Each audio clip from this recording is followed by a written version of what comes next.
Councillors, the time is now 6:30 and I'll declare the meeting open. In accordance with Council's Code of Meeting Practice, council meetings are webcast. The entire chamber, including the public gallery, is included in the audio recordings, and visitors in the gallery who attend council meetings may have their voice captured and webcast. By attending a council meeting, you consent to your speech or other personal information being captured, recorded and webcast. All those in attendance are advised that any opinions expressed or statements made by individual persons during the course of this meeting are opinions or statements of those individual persons and are not opinions or statements of council. Council accepts no liability for any defamatory remarks made during the course of the council meeting. The recordings of council meetings and the official minutes are protected by copyright, owned by council, and no part thereof may be copied or recorded or made available to others without the prior written consent of council. These recordings are not and shall not be taken to be an official record of council or any other meeting or discussion depicted therein. Only the official minutes constitutes an official record of the meeting. Confidential meetings will not be webcast. Audiovisual recordings will be archived by council for no less than 12 months. Council also acknowledges the Wonnarua people as the traditional custodians of this land we are now meeting on today, the elders past, present and future.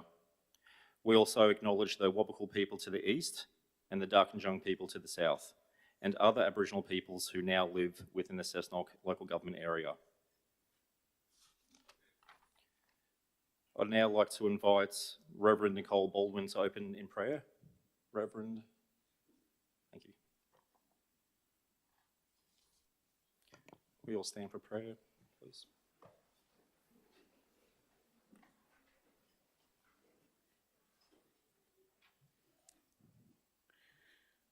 Let us pray. Gracious God, we pray for the Council of the City of Cessnock, its members and officers. Direct their work and influence their decisions to the advancement of your glory and the safety and welfare of this city, so that peace and happiness, truth and justice, and sound development may be established among us. Guide their speaking and listening to be considerate and generous in all their talking, thinking, planning, and decision-making. Give them courage to say what needs to be said and humility to accept decisions with which they do not agree. Through Jesus Christ our Lord. Amen.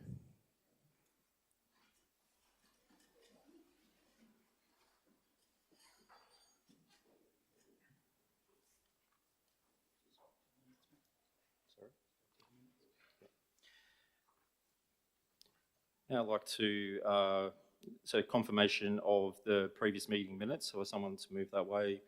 Councillor Lee, seconded. Councillor Dixon, now voted on the matter. All in favour? It's unanimous. Disclosure of interest?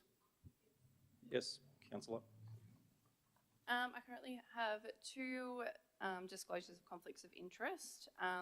I'll start with the first one is report number PE 25/2024, planning proposal 18/2024, Huntlee Local Water Centre 2 post-exhibition.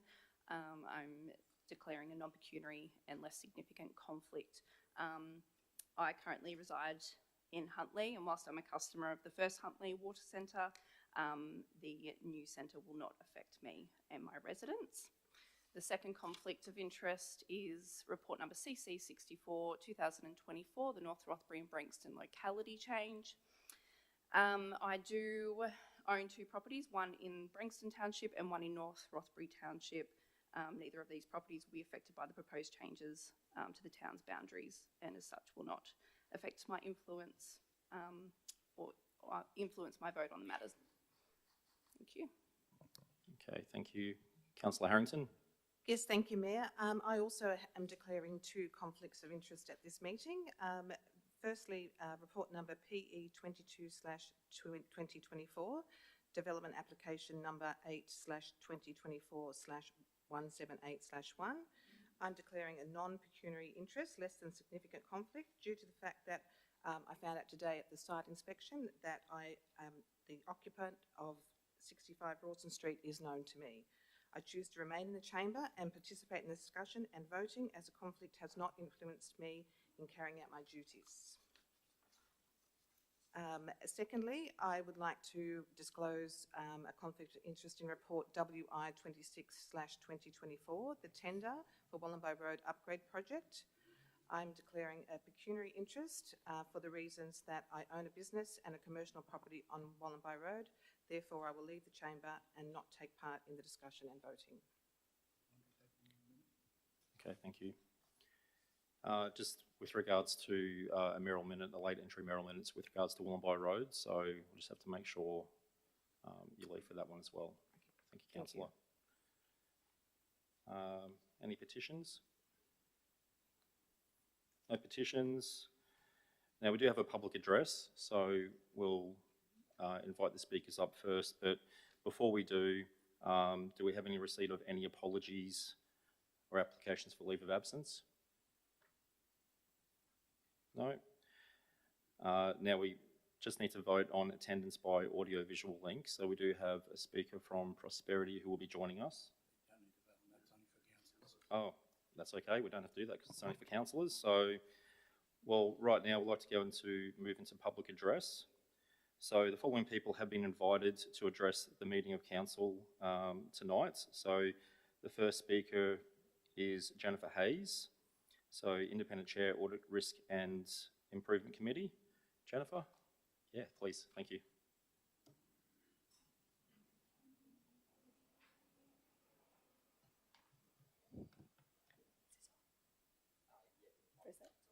Yep, it's on. Thank you. Thank you, Mayor. I am Jen Hayes. I am the Independent Chair of your Audit, Improvement and Risk Committee. Firstly, if I can just say welcome to the new council. Some of you I haven't met yet, and welcome to those returning councillors. So just as a bit of an oversight about what does your ARIC committee do. So we are an advisory committee and we provide independent assurance to support council in your monitoring and oversight role around processes, compliance, risk, control frameworks, external accountability, including things like the external audit, which you'll hear from Alex shortly, and overall performance. We're established under the Local Government Act. We have a charter, which is approved by council, and outlined in that charter, it describes, our functions and the things that we do on your behalf in an advisory capacity.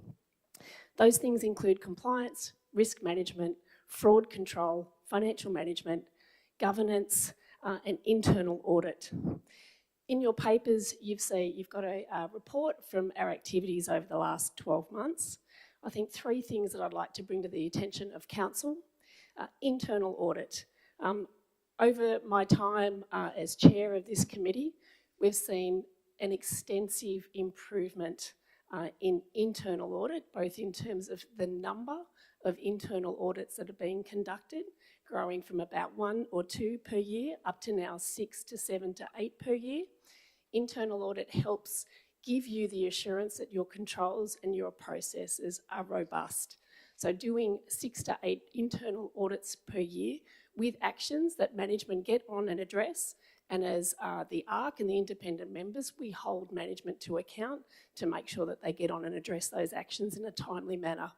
So not only is there an increasing number of internal audits, which is positive and which is good, we've also seen actions to close outstanding actions, and some of which have been outstanding for a long amount of time. So that has been really significant progress. And from an independent member, we absolutely thank management, and particularly the appointment of the new internal auditor. It has really made a difference.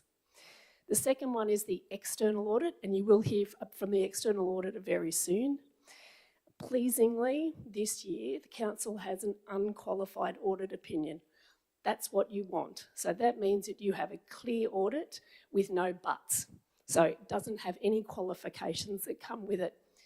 This is a change from last year and the year before, where the audit office decided to qualify the audit opinion because of their understanding and interpretation of the ownership of rural fire service mobile fleet. Council took a strong position, I would say about 2 years ago, which the committee absolutely supported, that the rural fire service fleet were not a council asset, and pleasingly, with the new Auditor General, there is now a practical resolution to that, and council now have an unqualified audit opinion, which is fantastic. There are a small number of actions to address as part of the external audit, which Alex will speak to, but it's a very, very pleasing result. So council should take that with commendment to management. The last point, and I'm sorry I'm over time, but just to add on, from a committee perspective, I think you should be very pleased that there has been great maturity around a governance framework, a risk framework, and IT controls. These are also things that have matured progressively over time, so you should take comfort that there are good frameworks in place to guide actions, to guide behaviour, and to guide those controls around what the council does and how they're done. I'm supported by a number of other independent members that bring financial audit and risk compliance skills, so hopefully we're placing you in good stead to consider those matters. Very happy for any questions. Thank you very much, Jennifer, for your presentation. Any questions from councillors? No questions? Thank you very much. Thank you. Thank you.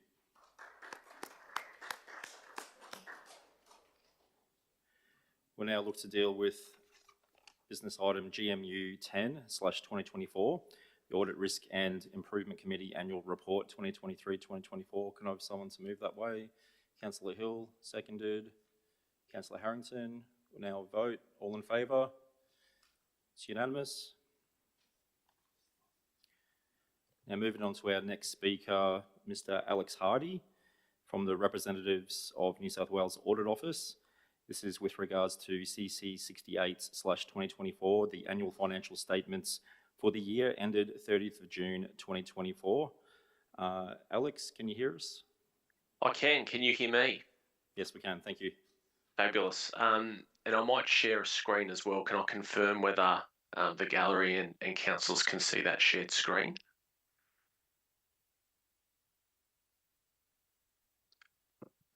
Yes, sorry, Mayor. we can see that. Sorry, yes. You can. Fantastic. Thank you very much. I do only have a short time this evening, so I'm going to try and get through this presentation as quickly as possible, but thank you for the opportunity to attend. I'm Alex Hardy. I'm a Director at Prosperity. We're the audit service provider on behalf of the Audit Office of New South Wales, and just a short presentation tonight about the conduct of the audit for the year ended 30 June 2024. So just a reminder that the mandate for the actual audit rests with the Auditor General for New South Wales. There is a new Auditor General. His name is Baldwin. That's his image in the bottom right of that screen. Again, just a reminder for the councillors and council that the Audit Office undertake a series of work, not just the audit for council itself. There's an annual work program that covers performance audits across the whole local government sector and not just over the financial statements.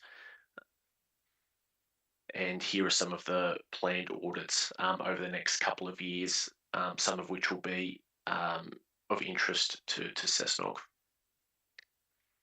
Every year, a report is released by the Audit Office into the local government sector. It usually comes out in the first quarter of the calendar year, so in a couple of months' time. And there's a few key focus areas that they'll be commenting on from across the sector, and obviously the results of the audit at Cessnock will flow into that report as well. I do know, following on from Jen's presentation about the AREC, that the AREC does have a look at these reports in that forum as well.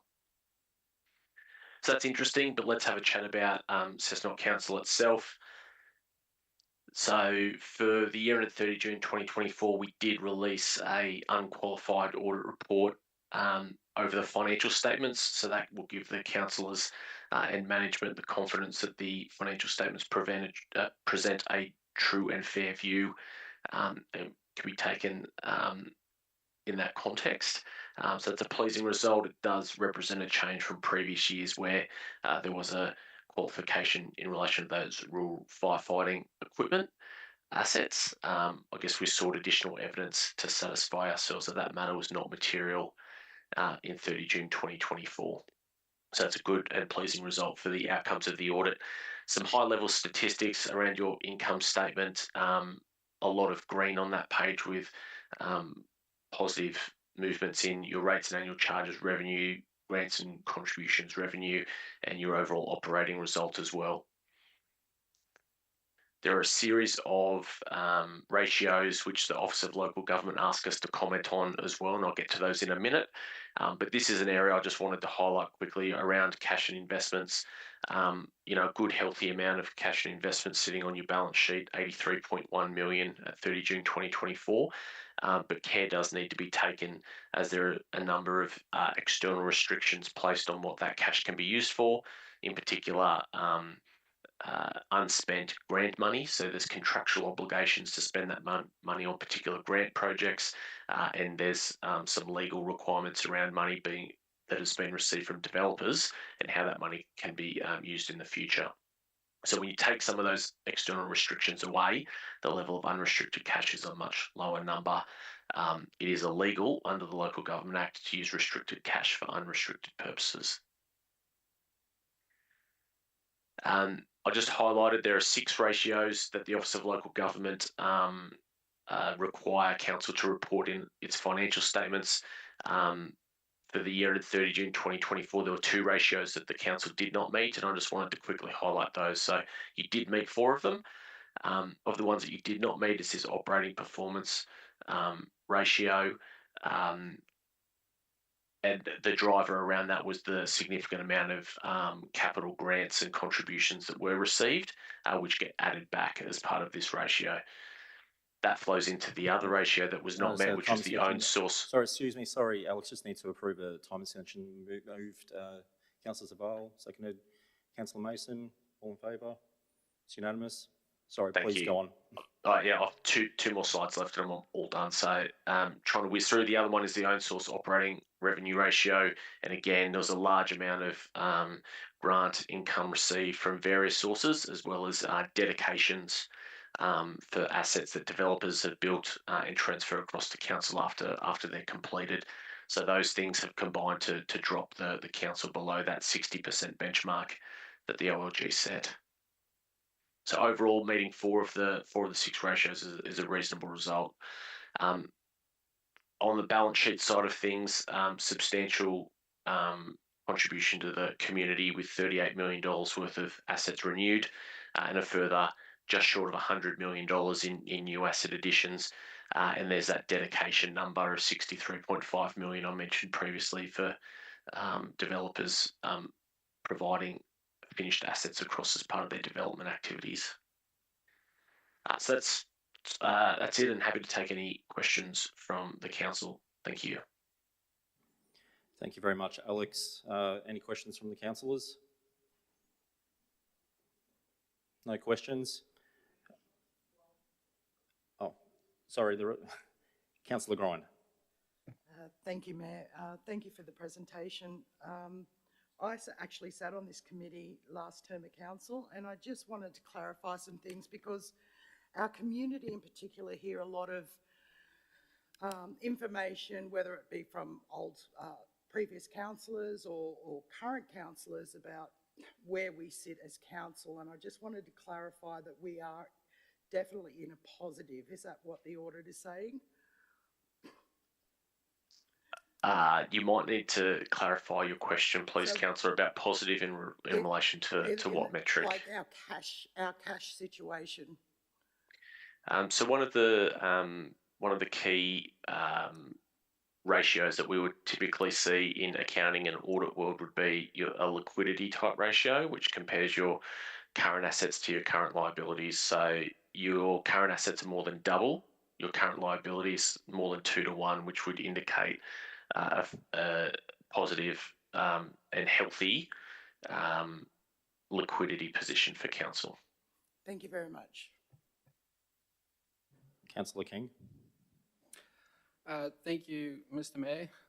Just on a further point of clarification, in layman's terms, what would you say is our current financial position right now how long will we be able to continue the way we are now? Yep, that's a very good question. What I would encourage the councillors to be across as well is the long-term financial plan for council, because that actually steps out the current year's financial results in a couple of different scenarios over the next 10-year period, and that'll give you a really good sense around what the sustainability of council looks like over the longer term. As far as to answer your question for the year ended 30 June 2024, I could say that your net operating result was a positive one at 88.9 million, which is a pleasing result. You've got excess, you've got a net current asset position, which shows that you've got good liquidity in council, and there was some, your cash flows from operating activities was again positive. So all of those metrics in the key statements in your financial statements that have been audited all indicate positive results from a financial position for council. Councillor Jode. Thank you, Mr. Mayor. Just a quick question. Without the grants, as the government, even the Governor General says that we shouldn't rely on grants as they're not guaranteed. So what would our cash position be without the grants?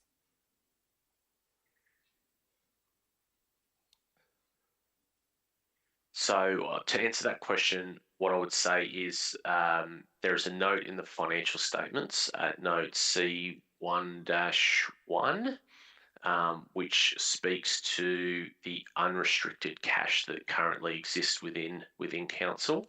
And I highlighted that in my presentation as being a key and important thing for council to monitor. And that adds back those grants. So the amount of unrestricted cash is a much lower number than the cash balance that you see on the face of the balance sheet. So when we're adding those things back, if you bear with me, the unrestricted cash on hand at 30 June 2024 was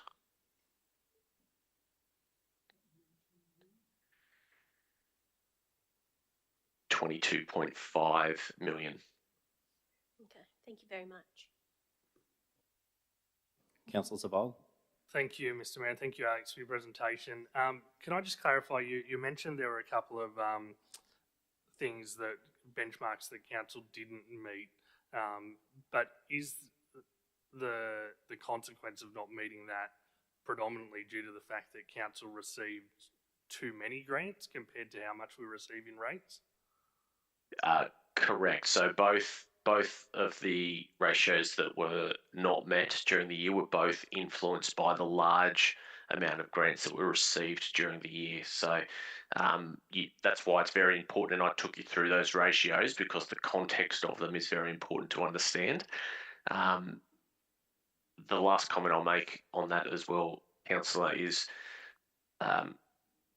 the council's business and maintenance and stewardship of assets on behalf of the community. A lot of these assets have very, very long lives, and looking at ratios at a particular point in time can be dangerous in misconstruing what those ratios are telling us. So it is better to have a look at those ratios and the results over a period of time.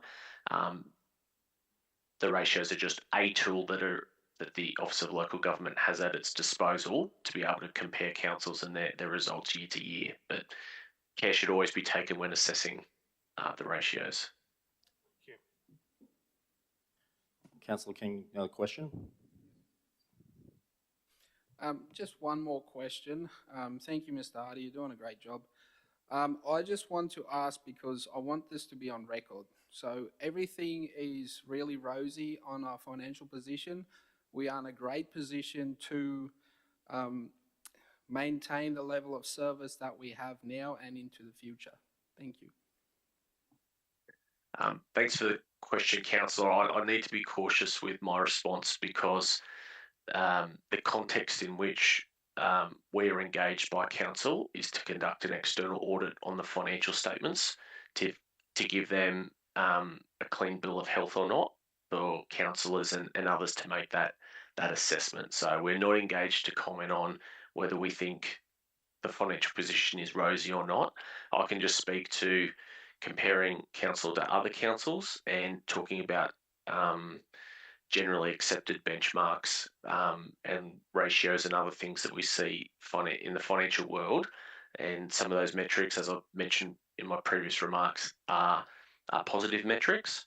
But I can't give an overall assessment around the financial position. That's outside of the scope of our work as the independent external auditor. So I hope that my remarks have assisted you in informing your own views around the financial statements and also the direction around some other reporting that's available from the Audit Office, as well as the reporting available within Council, such as the long-term financial plan, which will help you to form your own conclusions on those things and your ability to make decisions based off of that information. So, bit of a political answer probably from a non-politician, but you're asking me to speak to things I'm not at liberty to speak to. Okay, another question, Councillor Gorin? Just a quick question. How does Cessnock City Council compare to other councils in our surrounding area? Thanks for the question, Councillor. You might, again, just need to clarify on what metric. Number of ratepayers, profitability, liquidity, there's a range of things. Overall, or let's just say profitability. Sure. So what I would say we audit on behalf of the Audit Office Prosperity about a dozen councils. The profit result for the year ended 30 June 2024 would be at the higher end of that, and that includes a range of councils in the Hunter area. What would be really useful, there is benchmarking data that exists on the Office of Local Government website, and you can drill into that and it will compare all of the councils, and also that sector report from the Audit Office, which will come out in a couple of months' time, does a really good job of putting all of the councils next to each other with certain benchmarks as well. So I think that'll be a really valuable source of information for you. Without that data to hand, I can only comment based on my experience in the last month or two doing a few of these presentations that the net operating result for councils is certainly a strong one compared with your peers for 2024, and that's largely been driven by your very strong contribution by your grants and other contributions for that year. Thank you. Okay, thank you. Any more questions? No more questions. Well, thank you very much, Alex, for your presentation. We appreciate it. Thank you. Thank you, Mayor. I'll let you get on with the rest of the meeting. Thank Cheers. you.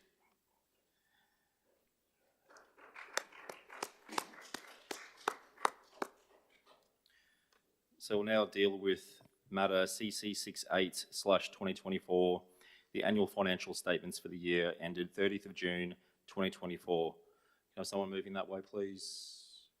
Councillor Grine, seconded. Councillor Madden. Now vote. All in favour? It's unanimous. Okay. Moving on to Mayoral minute, and this Mayoral minute was. Oh, sorry. Before we get to that, we'll deal with Englobo first. Let's deal with that. Yeah. No, we will. Well, how about we deal with Englobo first? Okay. So have someone moving that way, please. Councillor Lee.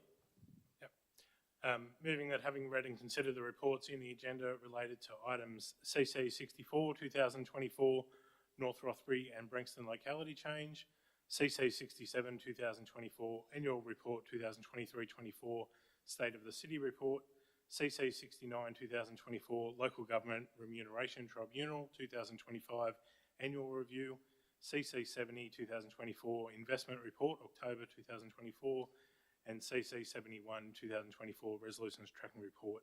The Council adopt the recommendations as printed in the business papers for those items. Okay, seconded. Councillor Grine. Any debate? All right, we'll now put the matter to a vote. All in favour? It's unanimous. Now, before I move on to this next matter, Councillor Harrington, I'll have to ask you to move. Would you have something to mention? Yes, thank you, Mayor. It's been brought to my attention tonight that I do have a conflict of interest with the Mayoral minutes. So I wish to declare that I have a pecuniary interest because the Mayoral minutes are about Wollombi Road upgrade, and I own a business and a commercial property on Wollombi Road. So as rules state, I must leave the chamber and take no part in discussion and voting. Okay, thank you.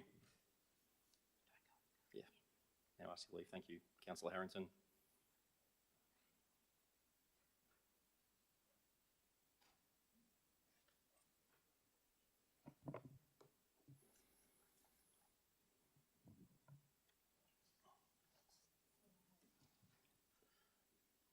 Okay, so now Councillor Harrington's stepped outside. So before I start speaking on this Mayoral minute, I just want to mention a couple of things. The people of Cessnock put their trust in me to lead with transparency and integrity, and I want to reaffirm this.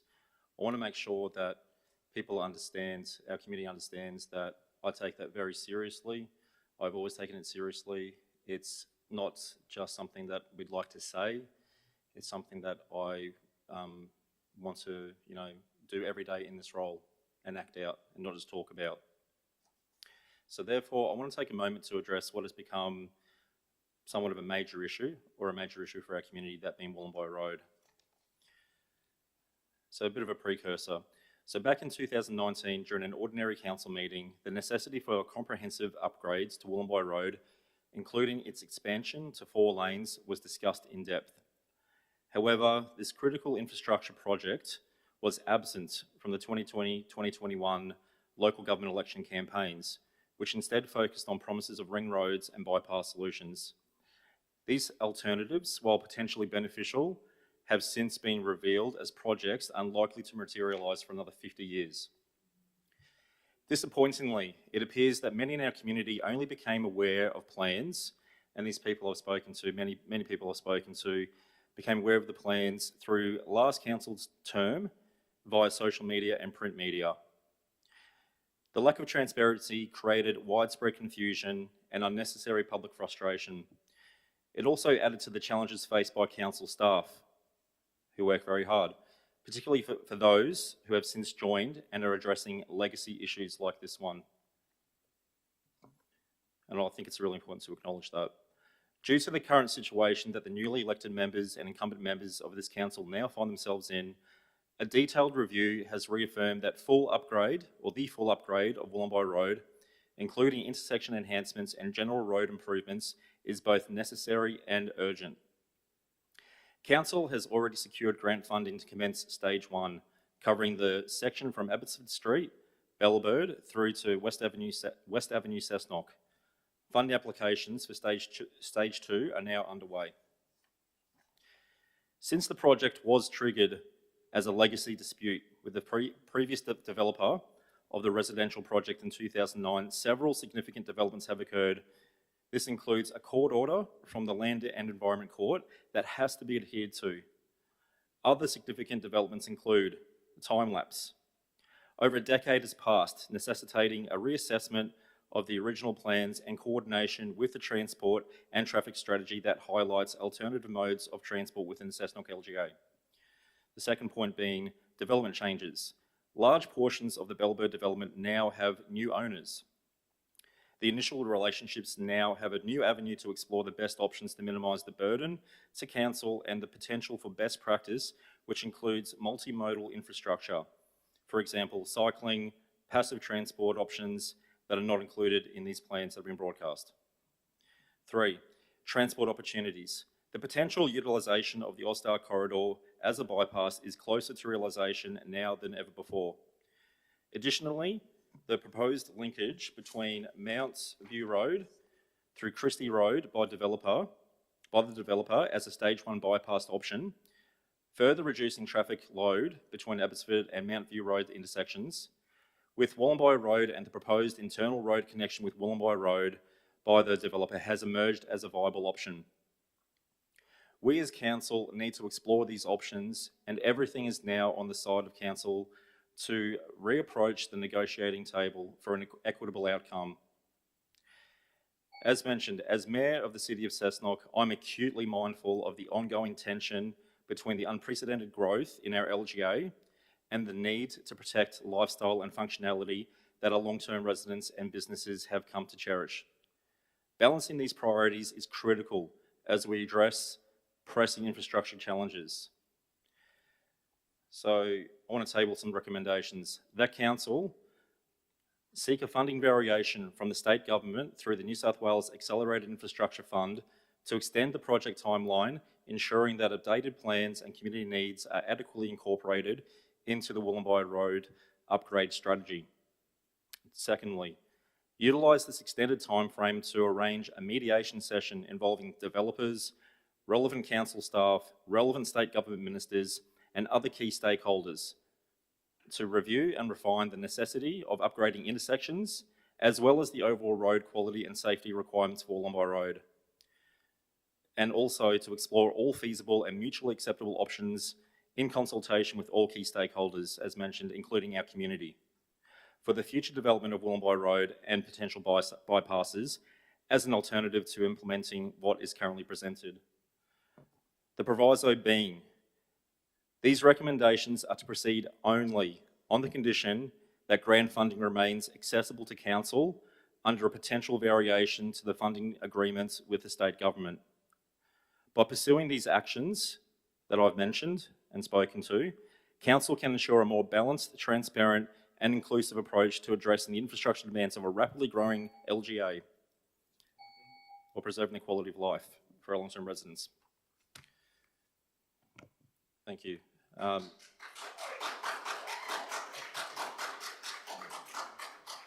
Councillor King.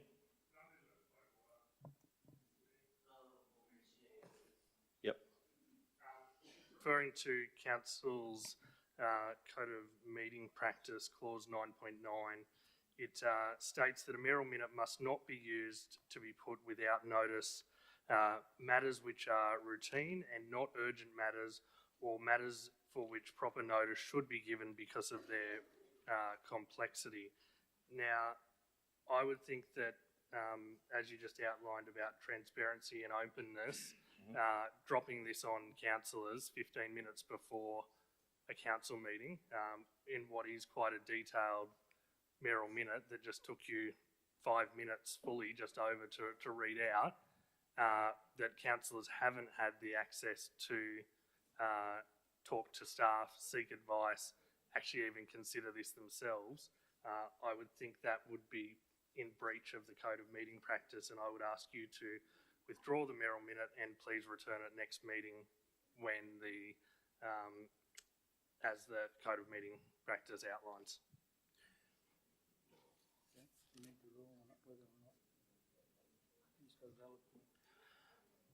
I want to address that because I believe this is an item that's been briefed upon, all councillors are across. I think there's nothing here that is not understood or has been studied by councillors and staff. I believe there's been even numerous amount of communication in the past lead up into this meeting to discuss this matter. So and in line with, why couldn't it come to council a week ago?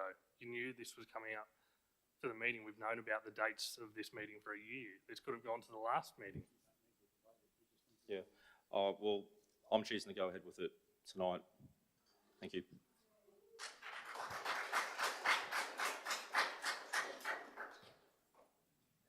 Councillor Joad.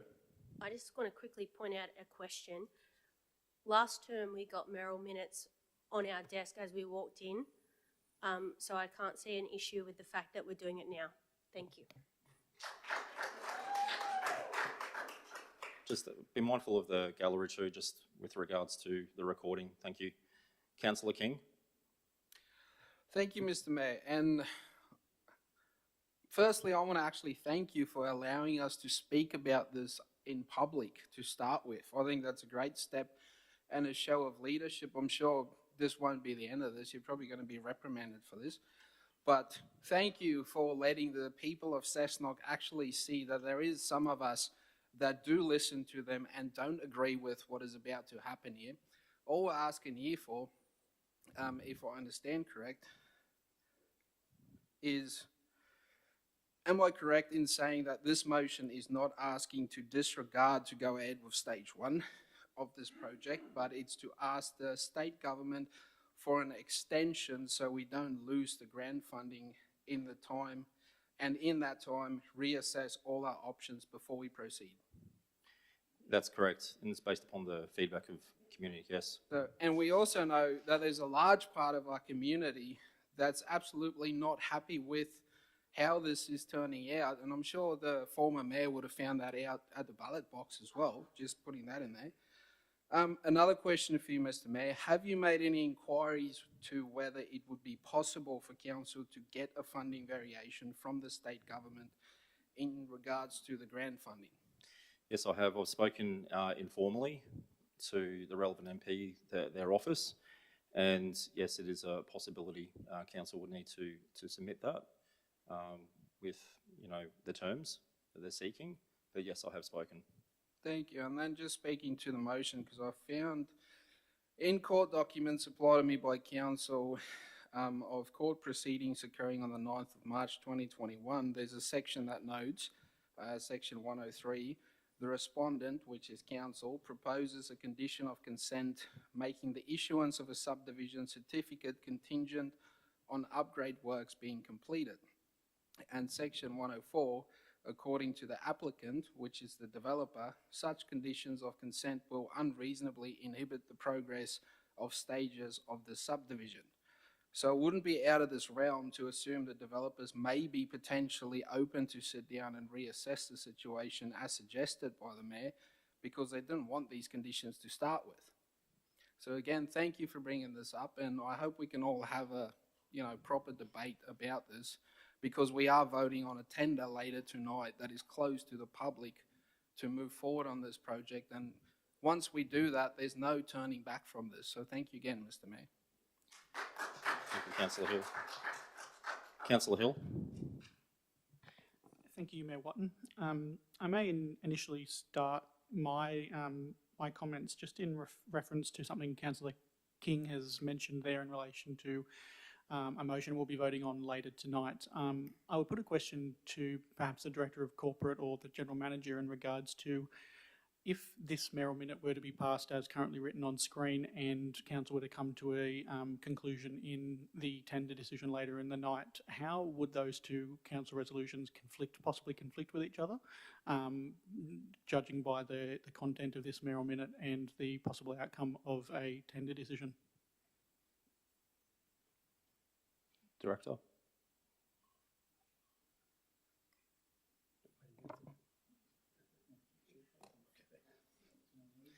Sorry, Director Paul.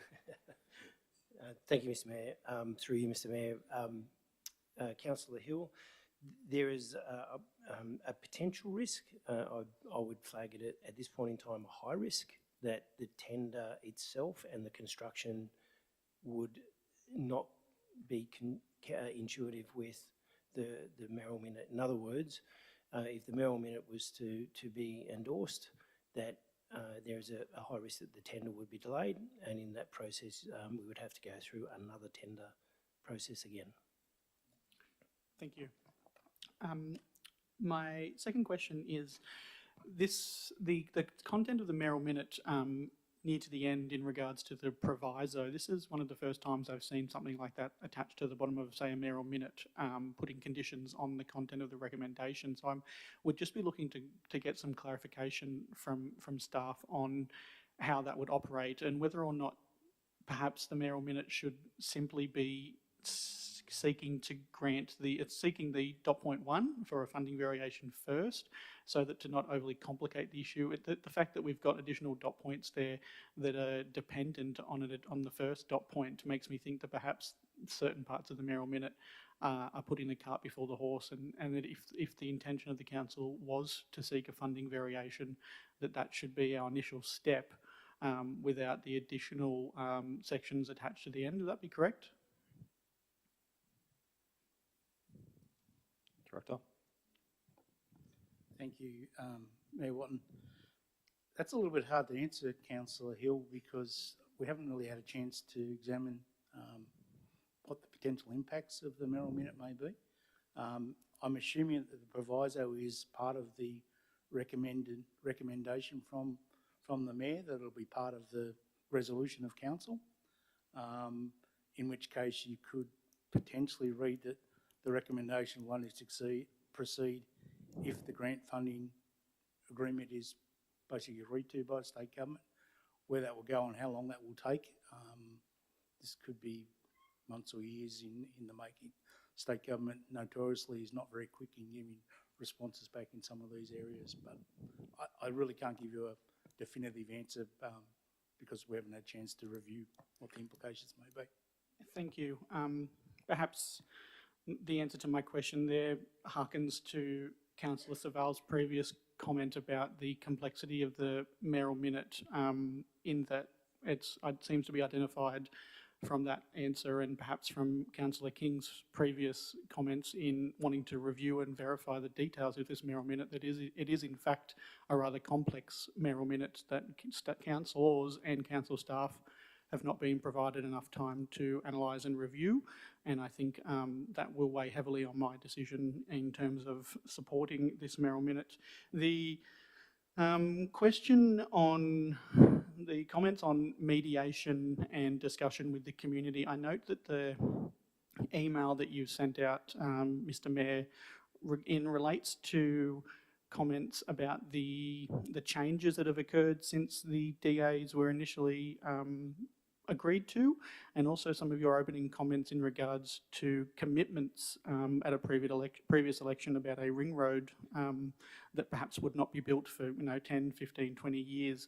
However, the potential utilisation of the Austar corridor as a bypass is a specific point that you've discussed in your email to councillors in support of this recommendation. So I'm just looking for some clarification from yourself, perhaps in regards to your two conflicting comments. Would you say that the bypass itself, would you stand by, I guess, that comment that the bypass is a much more long-term goal, or would you reaffirm, as per your email, that the bypass is a more suitable short-term realisation?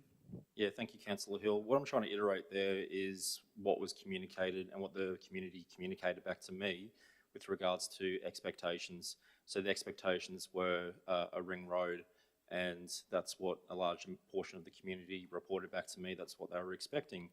And then it came out that, no, in fact, it's actually 4 lanes. And reviewing the minutes from the meeting back in 2019, I believe it's July, I don't have that actually in front of me, but I can bring it up. It does, speak to the fact that, it doesn't even clearly outline 4 lanes in those actual minutes. So to speak to this actual, what I'm trying to communicate here is the fact that I want to open up another discussion. I'm a newly elected mayor. This is something that I talk to the community about. I've hit the ground running.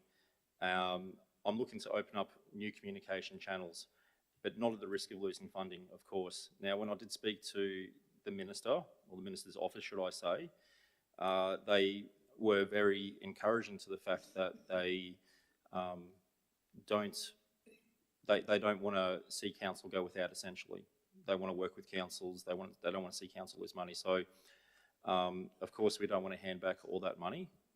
We want to see this move forward. And, in terms of, finding a different way forward than what's currently being, projected and related to the community. Yep. Thank you. Councillor Grine. Oh, Mitchell, you still speaking? Sorry, Councillor Hill. Very rare that I get to use all my time at the council meeting. I guess just in closing, as a final comment, some of your content of your email, and I guess in the recommendation itself, talks about further consultation and the need for further consultation since certain particular instances, say the change in ownership of the development or the court-ordered issues in relation to these contribution plans. I would just note that I'm unsure about the change of ownership of the development, but definitely the court-ordered issues from the contributions plan, as far as I'm aware, all occurred prior to Council's previously endorsed traffic and transport strategy and the consultation that Council and councillors took in relation to that transport strategy.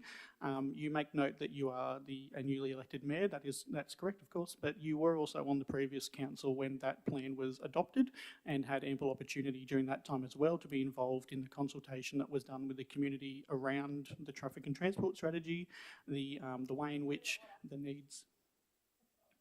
We'll just let the councillor speak, please. Thank you. Just respectful, thank you. Sorry, I thought that was a point of order. Councillor Joad. I don't know exactly if it is a point of order, but unfortunately, I feel like it is, Councillor Hill. Mayor Watton has put in numerous noms to try and get something done for this, and you're saying that he had ample opportunity, which he did.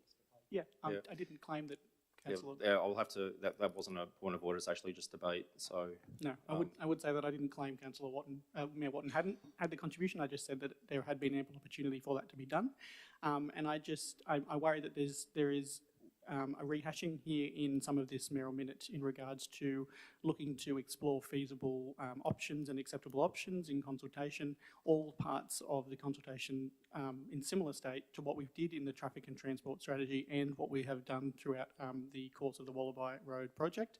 And so I just keep that note in the back of my head.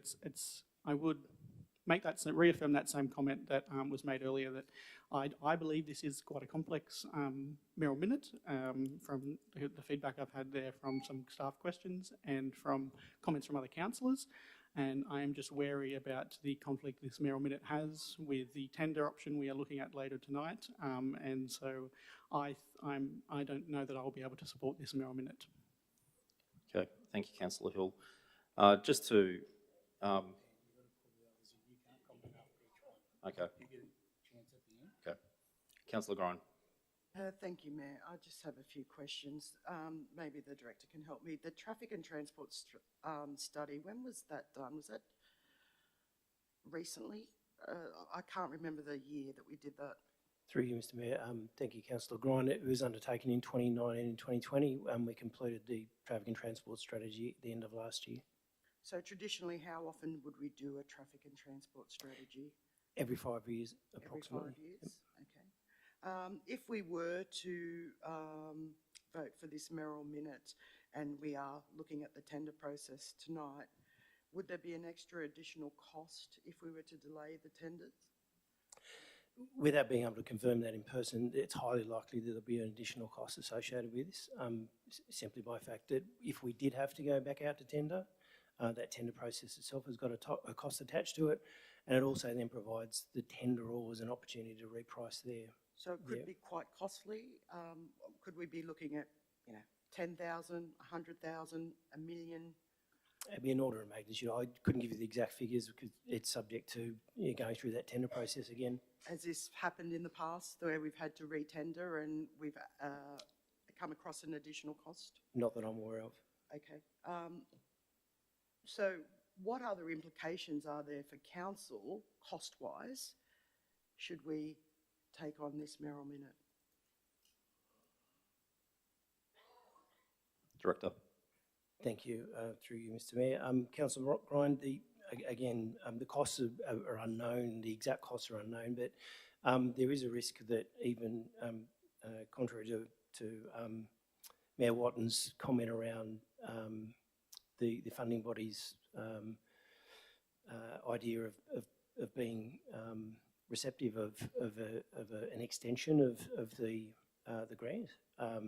That's not certain at this point in time until we actually reach out to the funding body to determine and get formal agreement. But the conversations that we've had and the reports that we've been undertaking with the funding body are on the understanding that we're meeting our milestones, and the milestone that was set for us for that grant was a June 2026 completion date, with possible cost implications that would exist outside of that.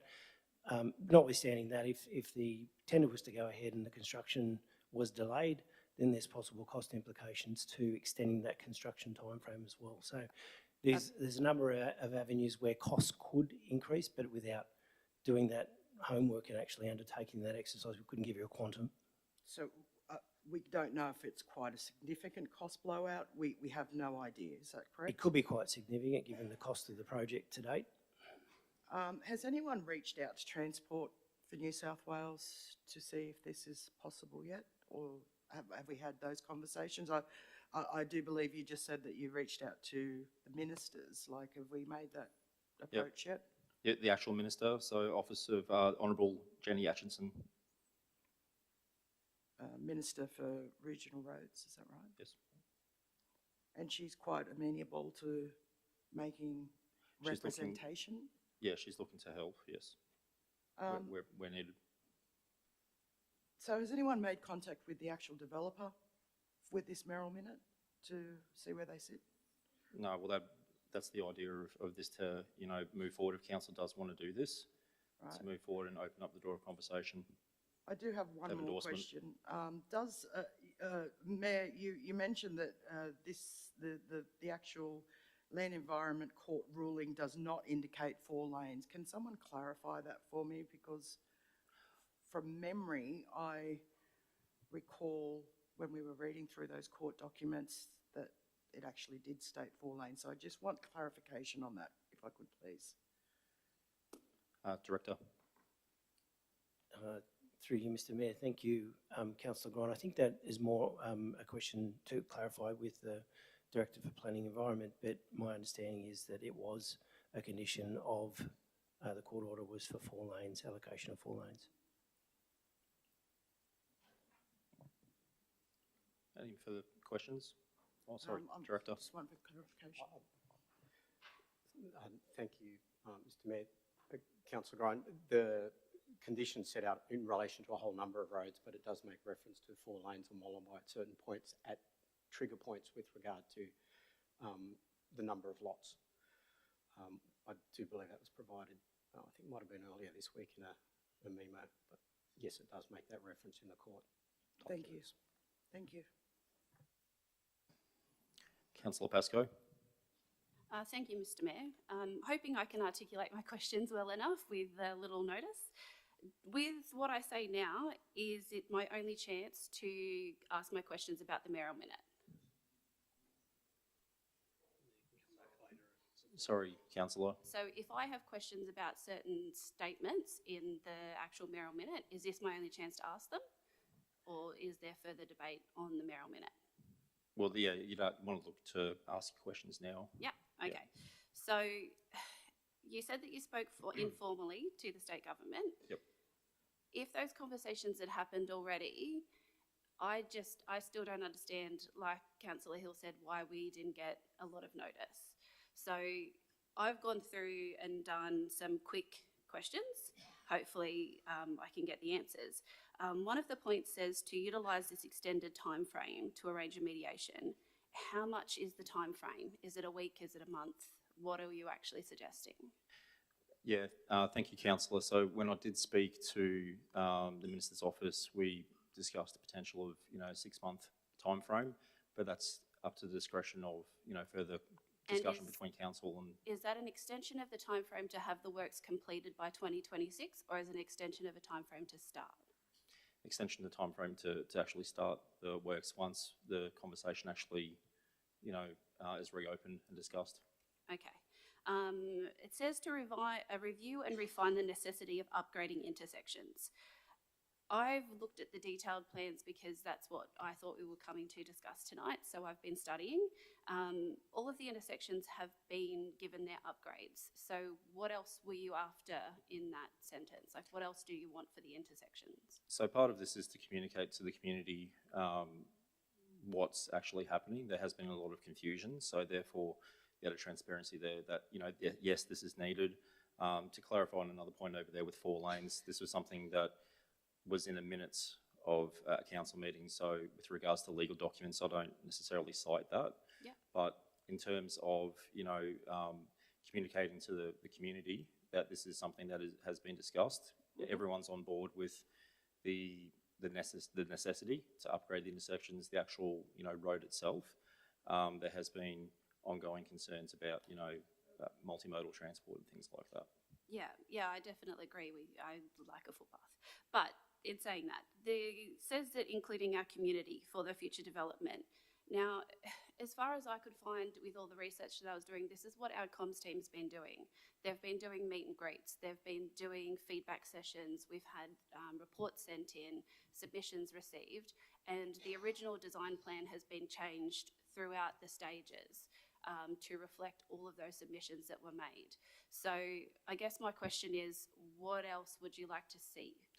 Well, going back the previous term, because there has, in my opinion, and what I observed and what the feedback that was given to me from the community was, there was still confusion with messaging, and I did put forward a nom for public forum meetings, so therefore everyone got the same information at the same time. So whether, and I don't want to take anything away from the comms team, because I think they do an absolutely fantastic job, I really do, and this is no, I don't mean this to be any bad light shone on any current staff members. I mentioned it's a legacy issue that everyone's had to deal with. I just want to make that abundantly clear. It's definitely inherited. It's been a legacy issue, and therefore I think it's following on from dealing with that, particular legacy issue in terms of, that's why I was trying to, get all the information in one spot at one time. So therefore there's no room for any further, well, he said, she said, because people communicate the same information, but different styles of communication could even confuse people. And I completely agree with what you're saying. Like, I felt up until the pre-election, there wasn't a lot of discussion, and then all of a sudden,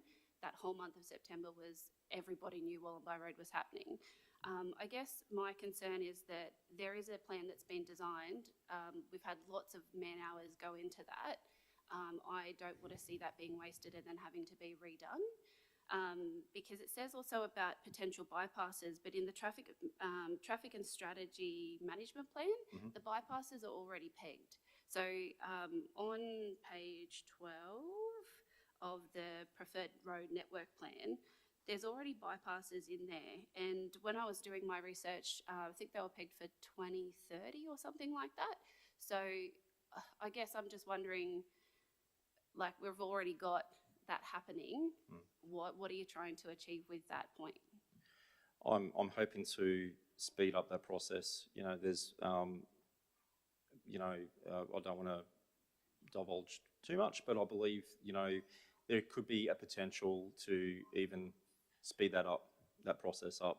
And if that's the case, and if looking at this project actually being completed by, 3.5 years with stage 1, stage 2, then we could actually look to unlock that as a more viable option quicker. That's what I'm referring to. Okay, thank you. Okay. Councillor Madden. Thank you, Mayor Watton. If the mayoral minute, probably more of a question to one of the directors, so if the mayoral minute does succeed and the funding is extended and a bypass is approved, being a previous infrastructure supervisor, I would say there'd be a 5-year time frame to build the bypass road. There's a couple of parts to this question. And we've got a massive, as we all know in this room, we've got a massive housing crisis in New South Wales. So how many homes would be lost in that 5-year period with the developed contribution funds? Director. Through you, Mr. Mayor. Thanks for the question, Councillor Madden. I can answer the first question confidently with respect to the 5-year time frame. That is a very tight time frame to actually initiate an alternate route, as I like to call that, because it's not so much a bypass, it's an existing road corridor that's being, as we speak, being investigated for not only feasibility, but what the cost and the benefit would be, and when it needs to be unlocked with respect to the current development of the Bellbird subdivision stage 1. The likely time frame for that, and being conservative and realistic, is around the 7 to 8 year mark. It could even be as far as 10 years, depending on environmental constraints and property constraints. There is no current funding associated with that. We would have to identify funding. So 5 years is, if you have all your ducks in the row, is a realistic time frame, but there's still a lot of investigation that needs to be undertaken. So 7 to 8 years. Further to that, the traffic and transport strategy, the planning and investigation work associated with that, identified that that it is required within a 10 to 15 year time frame from when the strategy was put together. and we're currently working towards that to ensure that we have the ability to inform council around that in the near future. With respect to unlocking or restricting housing development as a result of that, that's a question we would need to go and explore and provide you with details on that. But there is a cap currently associated with the Bellwood North development around the Wollombi Road project in being able to unlock and release those lots. It was at 415 lots. So there will be some sort of impact on that if we're close to that mark in that 5-year time frame. Thanks. Councillor Swale, you got a question? Thanks to me. Yeah, I've got multiple questions, and then I'll make a comment at the end. But sorry, I didn't get the opportunity. So just has to be the question. Sorry, the comment. I haven't spoken on this. I moved a point of order at the start, and I haven't spoken in debate. So. Okay. All right. But I do have, I would have submitted the questions in advance, but unfortunately didn't get the opportunity. So a question to the General Manager. For Council to comply with this recommendation, there seems to be a lot of work that would be required internally as well as external consultation work, lots of things that Council would have to do. Would that come at a cost to Council? General Manager. Through the Mayor. Yes, Council, would have to come at a cost to your Council, and probably a significant cost. And so following on from that, if, as you've just outlined, that there is a significant cost to Council in complying with this mayoral minute, and there's no attached funding source, would it therefore be an improper or unlawful motion and should be withdrawn by the Mayor?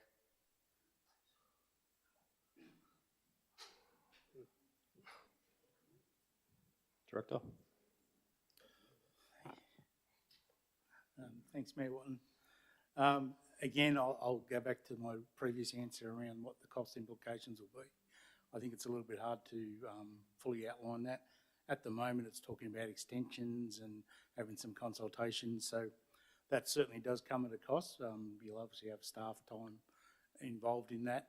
In relation to the expenditure or moving dollars out of other areas, obviously it will impact other programs or projects that the officers would be working on. So I think there would certainly be some impacts on that, but I'm not sure, again, just based on the lateness of the item and not being able to fully look at it, whether I could say it was unlawful as it currently stands. Councillor. As the question then would be to the Mayor is, given that the staff are unsure of the cost, they're unsure of the lawfulness of the motion, are you confident that this is a lawful motion that you're putting in front of the Council tonight? Yeah, thank you, Councillor Zawal. Taken on board everything and weighing up the risk, as you've articulated. This is something that, you know, the community has communicated to me. And, you know, through further, you know, looking into it and obtaining advice, yes, I'm happy to stand. Okay, question for the Director of Corporate and Community Services. If Council was to comply with the mayoral minute and therefore potentially not issue the tender tonight, do you believe that there would be both reputational damage and potential for costs to be incurred by Council by the people that lodged the tenders in good faith? Director. Thank you, Mayor Watton. Yes, I think as alluded to earlier by the Director of Works and Infrastructure, there is a risk in relation to that tender if it doesn't go ahead. Obviously, we've been through a two-stage process to get to this stage with the tender considerations, and that would involve a significant amount of work from the individual tenderers. If council was to push that back and not award, would certainly leave us open to some sort of legal recourse potentially from those tenderers, as well as the Director of Works and Infrastructure mentioned, potentially if we have to go back for another tender process, that comes at a cost. And obviously, I would imagine with the way that the construction industry and cost increases are going, that the tenders when they come back could be significantly higher than they currently are. Thank you. Question for the Mayor. You mentioned you spoke to the Minister's office in regards to this. Did you say earlier that was Minister Acheson's office, the Yes. Transport and Road? Can I ask the Director of Planning and Environment, the grant that we received through the Accelerated Infrastructure Fund, is that issued by the Department of Planning and therefore not Transport for New South Wales? Director? Thank you, Mr Mayor. That last 3.9 was through the Department of Planning. So through the Department of Planning? Yeah. And so can I ask and this could be for maybe the Director of Works on this one. We have been successful in the past at asking for extensions to grant projects for when we've got a reason that it couldn't be done. Have we ever been successful in seeking an extension to a grant where we don't have a reason for why we're asking it and we don't have a plan for what we want to change? Director? Through you, Mr Mayor. Thanks for the question, Councillor Savall. I'm not aware of that circumstance. However, having an understanding of how grant funding works and the ability to actually provide justification for extension depends on the grant program itself and whether you're still meeting the criteria of the grant and the conditions of that grant. We haven't tested that obviously with the Accelerated Infrastructure Fund. We haven't been in this situation with that fund so far. Yep. And a question in regards to this grant, is the time frame, it was mentioned earlier by the Mayor that he'd spoke about an extension into starting the project. Is that correct? Yep. Mayor? Yep. And so my understanding is there's no fixed start date required by the grant, but there's a fixed end date of when the money needs to be spent. So there's no point, is that correct, that there would be no benefit to council by asking for an extension to the start date? We would need an extension to the end delivery date. I should, clarify, I did mention end as well. I did mention that. Sorry, Director. Okay. The Director, have we been briefed before on the potential options for active transport routes coming into Cessnock? This isn't something new. We've been discussed at previous council briefings. Director. Through you, Mr Mayor. Thanks, Councillor Savall. There has been previous consultation related to the pedestrian access and mobility plan that relates to active transport. There's also been opportunities throughout the project's consultation phase, that is both at its initial feasibility as well as during the review of environmental factors, public display phase and consultation to provide comment and feedback around active transport related to this project. Okay, and final three questions are to the Mayor. Sorry, Councillor Savall, I'm just mindful of time. I would have submitted these in advance, but wasn't given the opportunity. So maybe I'll ask them as one question before I then move on to speak. Is, have you read the traffic and transport strategy? Point of order, Councillor King. Sorry, Mr Mayor, just a point of order for the sake of actually having the meeting proceed orderly. Can we just have an explanation for the gallery's sake? What's going on with the timer situation, please? Is that not a point of order? Director. Thank you. According to the Code of Meeting Practice, the councillors have 5 minutes worth of debate. Certainly in relation to where there's a mixture between a straight question and a question that you could deem to be part of debate. I have the timer going for councillors. When the responses are being given by the officers or the other councillors that have been asked the question, I pause the timer, and that's something I apply to all councillors in accordance with what the Code of Meeting Practice prescribes. Okay, So Councillor. the last question then is, have you read the traffic and transport strategy? How many public meetings did you attend that council held in regards to the traffic and transport strategy and the Wollombi Road upgrade? And how long are you prepared to wait for safety upgrades along Wollombi Road so school kids can cross the road safely at intersections? So yes, I have reviewed the document and I have attended information sessions. Yeah, so thank you. Okay. Speaking on the... Sorry, yeah, that's time, Councillor. Yep. So we now see 7:45. We'll see the 45 minutes for the debate. Okay. So you need to move that please put. Okay. We've now exceeded the time of that debate.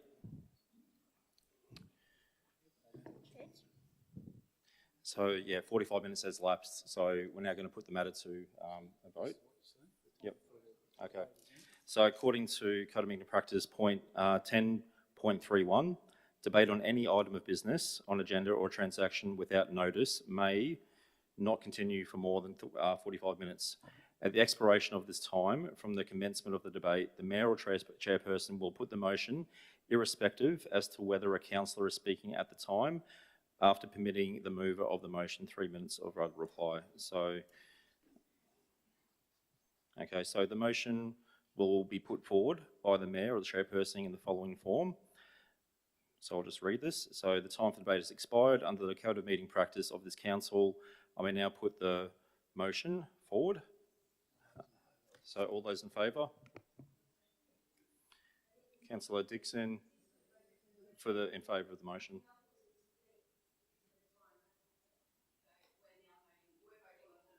Yeah, the minute, yeah. So Councillor Dixon, Jerd, King, Mason, Watton, those against. Councillor Grine, Hill, Lee, Madden, Palmaski, Pascoe and Saval. The motion is lost.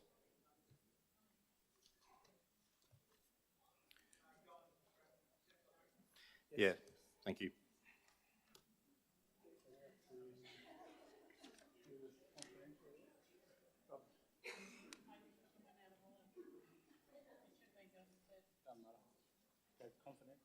Yep. Okay, now we'll now move on to the notice of intention to deal with matters in a confidential session. Report WI 26/2024. This is the tender for the Wollombi Road project. Just to note, this is just to vote on the fact that this matter will be put forward private. It's not to debate the actual tender. So can I move that way? Councillor Grine, seconded Councillor Hill. Any debate? All in favour? It's unanimous. Those against? Oh. So those four? Councillor Grine, Hill, Lee, Madden, Mason, Palmoski, Pascoe, Saval and Watton. Those against? Councillor Dixon, Harrington, Jerd, King. Motion is carried.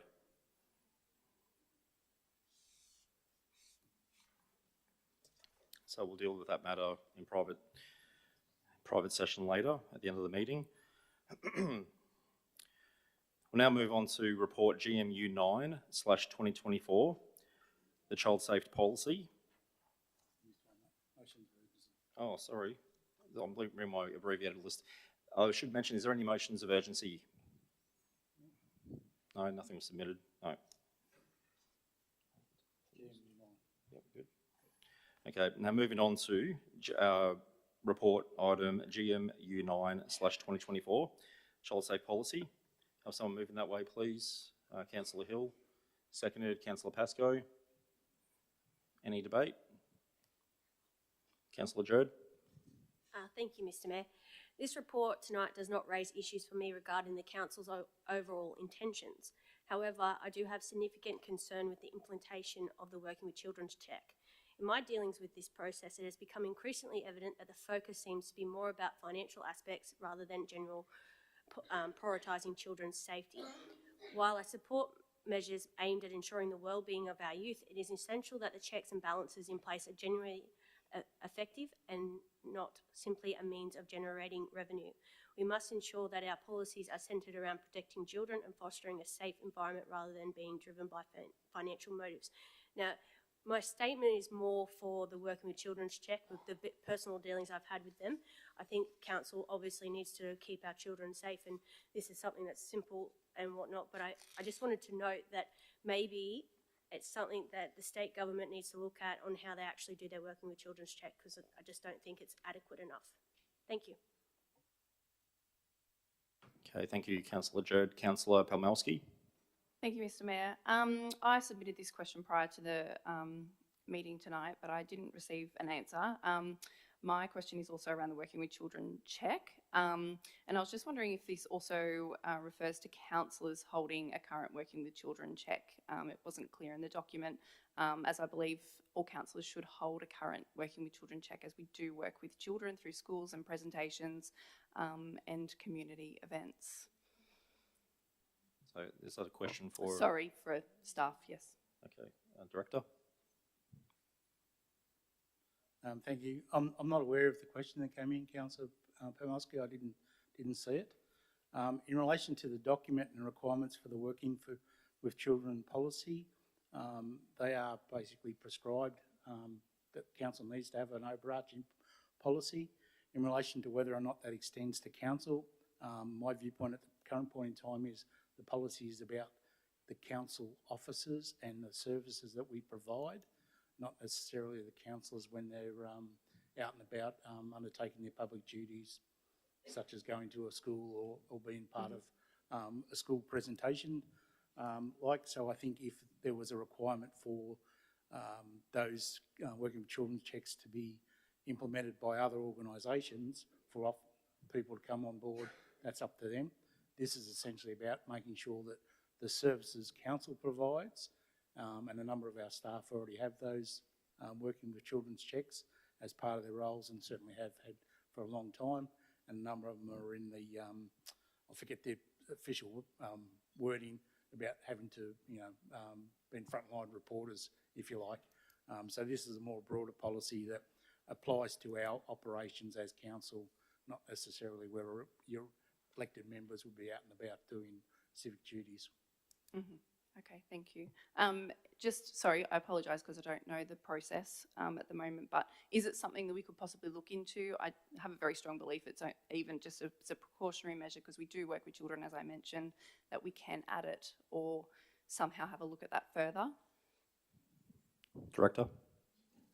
Certainly that's something we could take on, get some advice, and we could certainly get some information back to the councillors as to the need or otherwise for that. At the moment, as it was assessed and put forward, that need wasn't identified, but certainly we'll take that question on notice and get back to you. Thank you, Director. Okay, no further discussion or questions. Now put it forward for a vote. All in favour? It's unanimous. Moving on to report PE 22/2024. So the development application for 8/2024/178/1, proposing a phased development. So phase 1, just to read out for everyone listening, phase 1 is 2-lot subdivision. Phase 2 is dual occupancy. Phase 3 is strata subdivision of dual occupancy. And this refers to 65 Rawson Street, Aberdare. Could I have someone moving that way? Speaking, Councillor Hill. Thank you, Mayor Watton. I would just need to get it. You're moving. I just need to second. I'm proposing an alternate resolution. President alternate. Okay. And I believe the alternate resolution should have been provided. So to save the hassle of me reading it all out, it'll be up on the screen there, but to explain to councillors and those spectating the meeting, this alternate resolution proposes to refuse this development application with reference to a number of reasons why that is the case. In speaking to this alternate recommendation, myself and a number of other councillors attended a site inspection at this site at 65 Rawson Street, Aberdare this afternoon. Sorry, Councillor, just interrupt. We just need to second. Someone to second it, please. Councillor Grind. Thank you. Continue. Thank you. A number of councillors and I attended a site inspection for this property earlier in the afternoon, accompanied by some of council's planning staff to discuss some concerns we had around these developments. In working through the dot points of this alternate resolution, it is my belief that this proposed development is not consistent with the objectives of the R2 low density residential zone.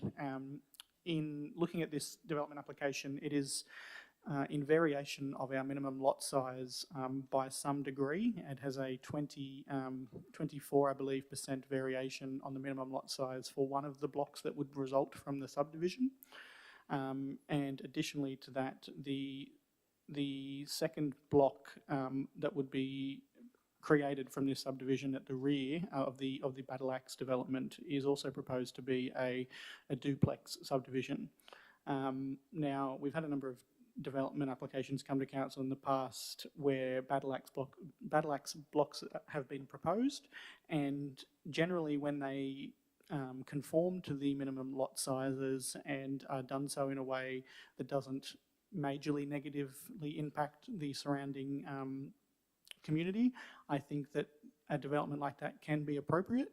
But this is one of the first ones I've seen in my time on council where the redevelopment of a Battle Axe subdivision has been proposed to be a duplex. And so I think in regards to the combination of this type of perhaps overdevelopment with the application of a dual occupancy on the rear block, as well as the large variation in the minimum lot size, I don't think that this is the type of development that I would like to see become standard in that zoning of the R2 low density zoning areas in our community. I think that there is a great need for housing across our LGA, but as I've likely stated before in discussions about development applications, I would like to see the high density developments occur closer to our CBDs, both in Kurri, Branxton and Cessnock, or Huntlee I should say as well. And I think that while there are some pockets of properties that have developments like this existing in our low density zonings, I don't think that that is the trend that I would like to see set in those zonings across the LGA. I'd like council to continue the work it's currently doing in reviewing our zonings and our planning documentations to help guide development in our LGA into the future, to ensure that we direct those interested in developing housing within our LGA to the areas that we believe can be best suited to serve our community. Okay, thank you. Councillor Madden. Thank you, Mayor Watton. Just a couple of inconsistencies with the plan. Although I'm not a big fan of a duplex behind a home, as I stated before, there's a massive housing shortage in New South Wales, and we need to, I think, work with the developer. Just a couple of things I'd like noted in case we do go to work, that the solar array is not correct as per the plans. It says there's a solar array on both sets of units, east and west, but I can only see the western side solar array. And then also the landscape plan, I noted that it looks to be 99% all native plants. If it is to be passed and there is does the council actually inspect that as far as the landscape plan and tick that off as some sort of occupational certificate? Director. Thank you, Mr. Mayor. It will be a matter for who is appointed as the PCA. It will be a condition of consent, the various plans that make up that consent, and they would need to be satisfied, and the PCA at the point of issuing OC would be obligated to ensure that's been satisfied. Yeah, okay, thank you. Okay, thank you. Councillor Harrington. Thank you, Mr. Mayor. Look, I also have concerns regarding this development and the one that follows, just due to it not meeting the minimum lot size. But in attending the site inspection today with the Director of Planning and Council staff, I was also concerned that Council doesn't notify residents of a development application, and I was just thinking in the case when it is a variation and it's coming to Council, that it would be courtesy to contact residents about that development. And yeah, that's just, I think that's something I would like to bring up with the community engagement team about engaging our community so they're aware of what's been happening around them. Okay, thank you, Councillor. Any further questions? Councillor? Sorry, Harrison. Sorry? Oh, no, sorry, no. No, no worries. Councillor King. Thank you, Mr. Mayor. I just want to point a few things out here because I'm of the belief that these should actually go ahead. As Councillor Madden has pointed out numerous times tonight, that there's a massive housing crisis. I've done a quick Google search there before, and we have a vacancy rate in Cessnock of 0.91%. Now, to me, this is an issue to start with because I feel like, and I want to be very careful how I say this, because in my opinion, it seems that there's been a predetermined decision here even before we came to Council. We even received documents of the changes that's going to happen before the Council meeting started from a Labor bloc here. So also, I'm of the belief that property use should be up to the owners. And any business person wants maximum value out of their money, which is why they're trying to put in as many duplexes as they can in that block of land. But also, there's 4 extra rates. Now, I know it's been pointed out that our financial position is great, but there's 4 extra houses paying more rates, which wouldn't be, you know, a bad thing in the future. Anyway, that's all I wanted to say. Thank you. Okay, thank you, Councillor King. Councillor Mason. Thank you, Mr. Mayor. I'd like to speak in support of the initial proposal and against the amended proposal. So for clarity, I support the DA application. The front block has a relatively small building footprint on it with ample open space. We're talking probably a 2-bedroom dwelling on the front. We're not talking a large 4-bedroom dwelling at the front. So in my mind, that mitigates the 24% number below the minimum block size. I personally think it's a creative way of expanding the housing supply. It'll generate additional rate revenue for council without financially burdening the existing ratepayers. There's no new infrastructure required either, which council would ordinarily bear the cost for. So there's no additional road maintenance cost burden here with the increase in the housing supply. As people have spoken about already, there's a housing affordability crisis across the state, and I believe we've got a responsibility to carefully balance increasing the housing supply whilst also preserving the regional and rural feel of the LGA. So I believe this DA is not in conflict with that balance. For clarity, I don't support agenda item PE 23, 2024, which is the subsequent agenda item, which is similar. Sorry, Councillor Mason, we're just jumping ahead there. We're just dealing with PE 22 at the moment. Sure. Yeah, we can have that chance to speak to that matter next. No problems. Yeah, thank you. That's all. Thank you, Mayor. Okay. Thank you, Councillor Mason. Councillor Palmolsky.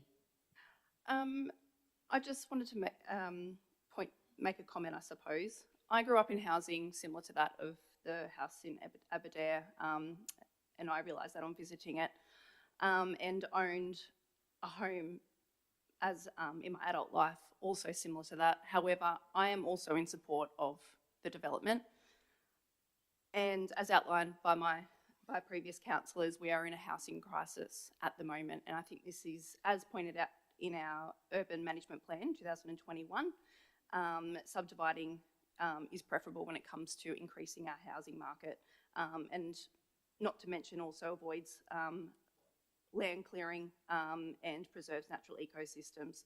So I just wanted to comment on my support for this. Thank you. Okay, thank you, Councillor. Councillor Pascoe. Thank you, Mr. Mayor. I just have a quick question, I suppose it would be to the director. The hardest thing for me is that, we get our business papers. I've gone through the study and I looked at the council staff suggestions, and the reasons for the approval say that the determination decision was reached for the following reasons. One of their key points says the proposed development is a suitable and planned use of the site and its approval is consistent with the public interest. And then the alternate motion says the proposed development is not considered to be in the public interest. So I just would like to know what that's about, if that's possible. Because there's actually like 3 points on the alternate motion that say they are inconsistent, and then the information that I've received from staff say they are consistent. So I just sort of want to know which one to go with. Director. Thank you, Mr. Mayor and Councillor. In the course of the site inspection, some of the councillors indicated that they had an alternate view to that was expressed and has my support in the council business paper, which would be for the council report presented by the officers is for approval. Where councillors present an alternate view or would ask of me that they might look to, then because if we're looking at a refusal, you want to make sure that the reasons for refusal are reasonable and appropriate in the circumstance. We will provide drafts of those, but the recommendation supported by the staff is that which is in the business paper. And obviously this is the first DA that has come to this elected council. So just for clarity for myself, if a DA was to be refused, and we were to specify reasons why, can that DA be resubmitted with changes made to those solutions? So I'm happy just to continue, Mr. Mayor. There are a number of options. I mean, they can choose to resubmit as a fresh development application. There is obviously the Land and Environment Court appeal option to them, but there's also an 8.2A review opportunity. So yes, they can make changes to the proposals to moderate what might be the concerns and then resubmit that for a review of the determination, which would be a fresh assessment and would be made by this body again. So instead of either accepting or refusing, is there a median? Can councillors make alterations or suggestions or not? It's either yes or no. It would be they're here as a determination body, so it's a matter of a consent or a refusal. Okay, thank you. Okay, thank you. Councillor Hill. Thank you, Mayor Watton. Just confirming that I will be closing debate on this alternate motion. And no other questions? Councillor Madden, would you like to speak first? Or question? You've spoken once, so is there questions? Okay, Councillor Madden. Thank you, Mayor Watton. Yeah, I'd like to just follow on from my previous questions. There's three small parts to this. So is it possible to send this back to the developer and get community consultation for the surrounding neighbours, considering the crisis we do have? Do you want to answer that first, or do you want? Director of Planning. Thank you. Mayor, I apologise. The council has as an option to lay a matter on the table and ask for, if you like, a notification. We would then need to go through that exercise of neighbour notification and then bring that matter back to council as an amendment to the original report. It would lay. There would be no action, obviously, no determination had been made. Looking at the timeframes, you're probably not in a position to have that really notified because of the Christmas period coming. So it would be a delay to the process as a concern for the applicant, but otherwise that would be an option to council to lay the matter on the table. Thank you. Second question to Councillor King. Could he please explain the Labor blockade used previously? Councillor King, just quickly. Sure, thanks for proving me wrong. I won't mention the names of the specific councillors, but there was clearly a consensus there of how they were going to vote tonight coming into this meeting. I even got paperwork that was prepared before the meeting started to tell us how we're going to vote tonight. Yeah, Councillor King, we might just leave that. It's ridiculous. Yep. Point of order. Councillor King's just undertaken a clear act of disorder in the meeting. He should be ask to withdraw and apologise to all Labor councillors. Councillor King. I apologise for answering a question asked by a Labor councillor. Thank you. Well, yep. All right, so we're now going to close debate. Councillor Hill. Thank you, Mayor Watton. Just briefly in closing, just to address a few, reply to a few comments made by the councillors throughout. Just to clarify in some comments around the character of the area, I just wanted to reaffirm my position that while I believe that a smaller development in this area, such as a single lot battle axe development, would be preferable. I think that is because it would maintain the character of these towns and these areas. And in relation to comments made from Councillor King about a predetermined outcome, that the documentation that's been provided to councillors was a number of dot points provided to us to help assist in some councillors that may have wished to move an alternate resolution. If councillors had been interested in moving an alternate resolution and had not been provided any information from staff, the way in which the resolution would be drafted would be very difficult here on the floor. As you can see, there are 4 dot points that has been proposed for this motion, and as across much of the planning documentation as I can be, I would not have been able to formulate this type of reasonable response on the fly on the floor, and the request to have this provided to councillors is simply to assist in the ease of the running of a meeting.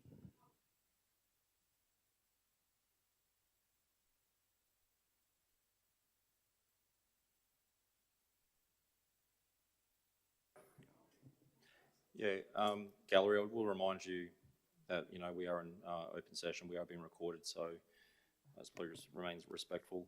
We're now going to vote for refusal of this, just to be clear of where we're at with this. So,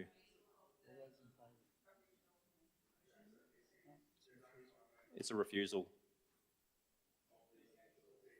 Yes. Yep. Director? Yeah. You're right. Yeah. Director, you want to? Yep. Thank you. Just for clarity, councillors, the only motion currently before council is refusal of the DA. That's what you'll be voting on. And as the Director of Planning alluded, if there's no decision made, there is the matter just lays on the table. But the motion up at the moment is for refusal of the DA. Councillor Mann, you have a question? Because we've had a close. Sorry, Councillor. We have to follow that. We have had a closing debate, so we're now voting for refusal of this particular development. So, all in favour? Councillor Grine, Harrington, Hill, Lee, and Saval. Those against? Councillor Dixon, Jerd, King, Madden, Mason, Palmowski, and Pascoe. The motion's lost. Move on to the next one.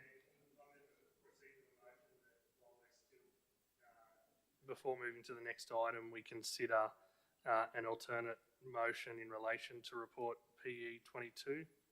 Yes. I would ask one of the other councillors to move the original recommendation.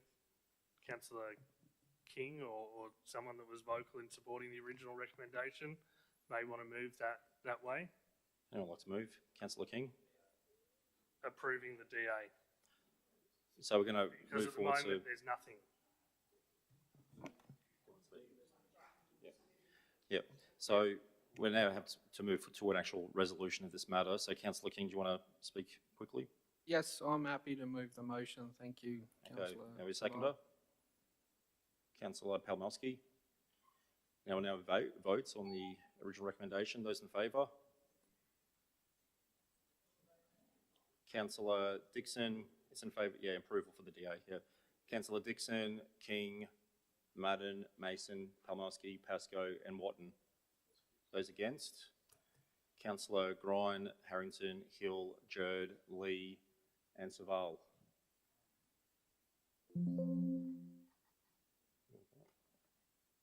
Yep. Okay. Motion's carried. Okay. Moving on to P23/2024, so development application number 8/2024/144/1, proposing a phased development. So phase 1, 2 lot subdivision demolition, phase 2 dual occupancy, phase 3 is strata subdivision of dual occupancy, and this is with regards to 37 Railway Street, Kurri. Have someone moving this way, please, or speaking. Councillor Hill. Point of clarification, perhaps to correct something from the previous motion. Would it be more appropriate for me to foreshadow a motion with other terms in the result that this is to fail? Is that a more suitable procedural way to operate a refusal? It is, yeah. Very well. It is. Well, I will foreshadow an alternative motion if this motion to. So you're just to clarify, you're speaking on the previous matter? No, so what I intend to do is I will foreshadow an alternate motion, which will only be discussed or debated on at the fail, whether if this original motion is to fail. Okay. Yep. So we'll need to move the original. So moving Councillor King, seconded. Councillor Palmowski. So those in favour? So foreshadow or speaking? Okay. So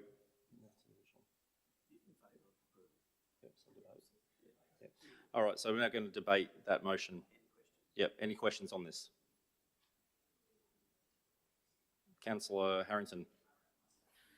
Thank you, Mr Mayor. Look, I strongly support and in favour of development within our LGA when it is a benefit to our community. And I also recognise, as other councillors have mentioned, that New South Wales currently has a housing crisis, the cause of which is debatable and not really to be discussed here. But I do have real concerns with approving developments that do not follow our LEP, starting a precedent where we are approving for people to put extra dwellings on the land site when the land size does not meet our minimum requirements. This is because we have these rules. These rules are set in place, and I think, as another councillor mentioned earlier, the developments that we're looking at might have been looked at differently if they were close, even though they're zoned R2. If they were closer to the CBD, it might be different. But I just look down the track, and I think if we start allowing lot sizes to be smaller than our minimum, and in a sense, in these two developments that we have looked at tonight, having 3 dwellings on one block of land, just in terms of the parking alone, is a concern to me, because that would be at least a minimum of 6 cars at that residence. That would be on bin nights, 6 bins out the front of an average size block. And then you've got to look in the future when 5 years, 10 years, 15 years time, when more houses have followed this procedure. So I don't want to see Aberdare and I don't want to see Kurri look, I'm not going to say a ghetto, but I just don't want to see overdevelopment in those areas. I think we have to really carefully consider approving anything that is below our minimum standards.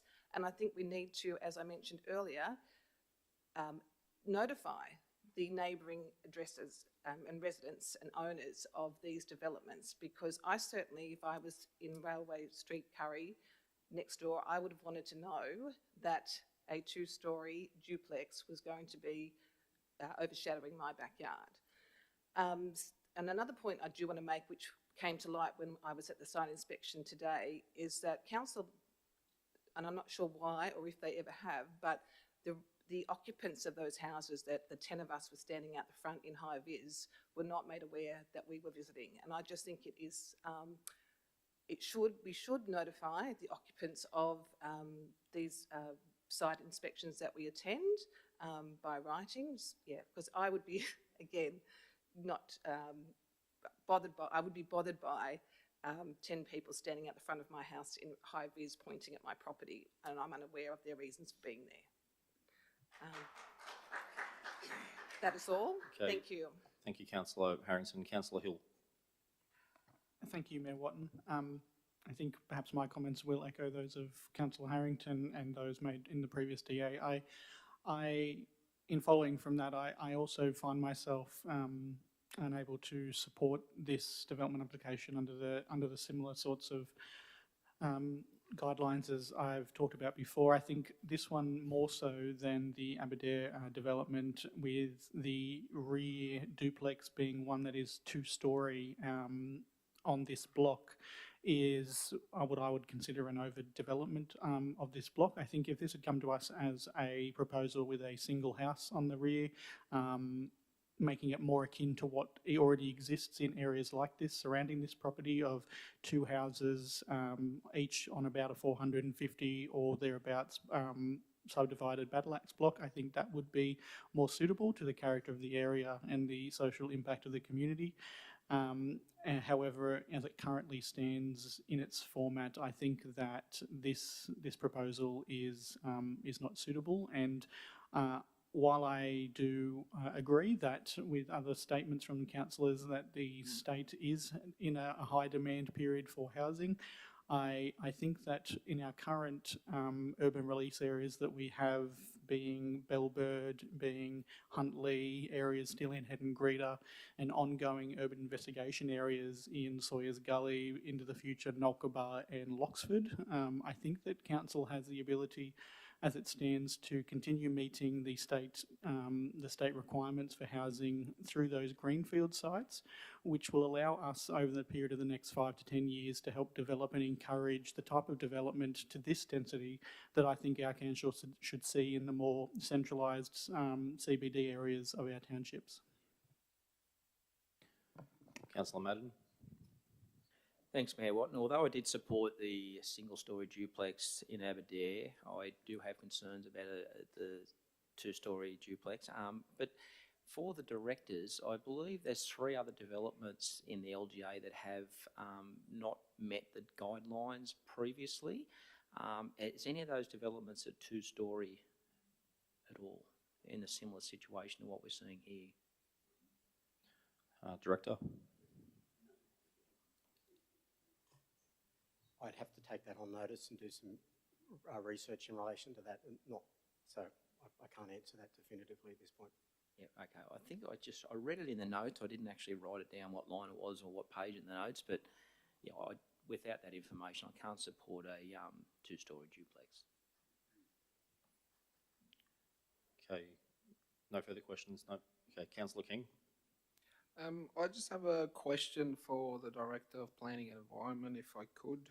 Just around the size of these lots, is there anything unusual about the specific size if we compare it to even other LGAs, I suppose? Thank you. Director. Thank you, Mr. Mayor. Councillor King, it's a relatively standard subdivision size and subdivision pattern for the period, as you see it. Certainly, in more built-up areas, subdivision sizes has changed, and that's occurred over the course of my 30-odd years in this game. We've moved from 1,000 square metre lots to 600, well, 750, 600. Sorry, Director. Sorry, gallery. Could just just be mindful of the speaker, please. Sorry, Director. But in simple terms, it's a fairly standard size and layout. Councillor Dixon. Thank you, Mr. Mayor. I realise these 2 development applications are quite similar, but I just have to say that I can't support a 2-storey duplex to be built. I know myself, if I had to find out that there was going to be a duplex 2-storey built next to me, I wouldn't be very happy. I think it impinges on people's privacy. And I just don't think that I can support this development application tonight. Thank you. Okay, thank you. Councillor Zaval. Just a question for the Director. A 2-storey, whether it's a duplex or whether it's a housing development, a standalone single dwelling house, are they permitted in the zoning? Director. Thank you, Mr. Mayor. To the question, and if I might refer to Councillor Dixon, yes, they are permitted in the zone, and in the context of the notification which has been taken on notice, these developments, subject to satisfying council's LEP controls, can be done as complying development and don't require neighbour notification as a rule within the state legislative framework. and our approach to that has been consistent, but I accept and we will make those modifications where variations to standards are required. And the second question for the director, did the reason this DA and the previous DA have come to council tonight was because of the variation required on the minimum lot size? That's correct? Director. Thank you, Mr. Mayor. Yes, that's correct. Yeah. I'm not sure what to really say here. I want to caution council in the decision making that we're undertaking at the moment. We've just gone through, I'm listening to the debate around the room and trying to work out where certain councillors are, what they're thinking on relation to this DA, and I'm quite concerned that in the motion just before us, we said, yes, you can have a change of lot size for almost twice the amount of what this one is. And the reason is because we don't like a two-storey house, and a two-storey house, if they'd done this development as 450 and 450 instead of 300 and something and 600, this wouldn't even be coming to council, and a two-storey house would be approved on that lot because it's a complying development. So I share real concerns about how council could defend our position and our decision making on this if the councillors that were happy to support the previous development and are not happy to support this development, I'm not sure where that would leave us with any challenge. Yep. So excuse me, just with the gallery, if you have a phone, maybe just hop outside.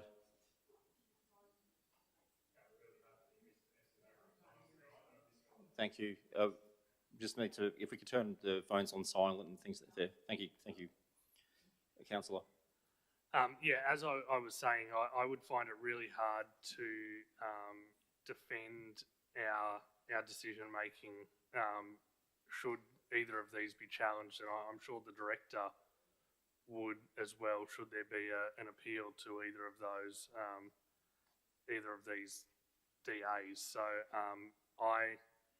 I'll be supporting the foreshadowed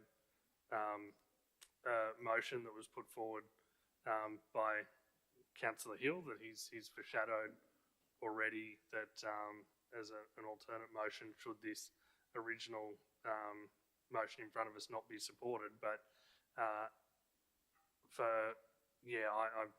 caution council on the direction we're taking and the precedents that we put forward and what we're prepared to defend going forward. Thank you. No further questions? Okay, so we'll now put this forward. Yeah, sorry, Councillor King, would you like to close debate? To clarify, so we are sure that we are voting for the regional motion to accept the condition, the recommendations as it was. Thank you. Yes, that's correct. Okay. All right, so we're going to put the motion forward. All in favour? Councillor King, Mason, Palmowski, Pascoe and Watton, all against. Councillor Dixon, Grine, Harrington, Hill, Jerd, Lee, Madden and Savale. Motion's lost.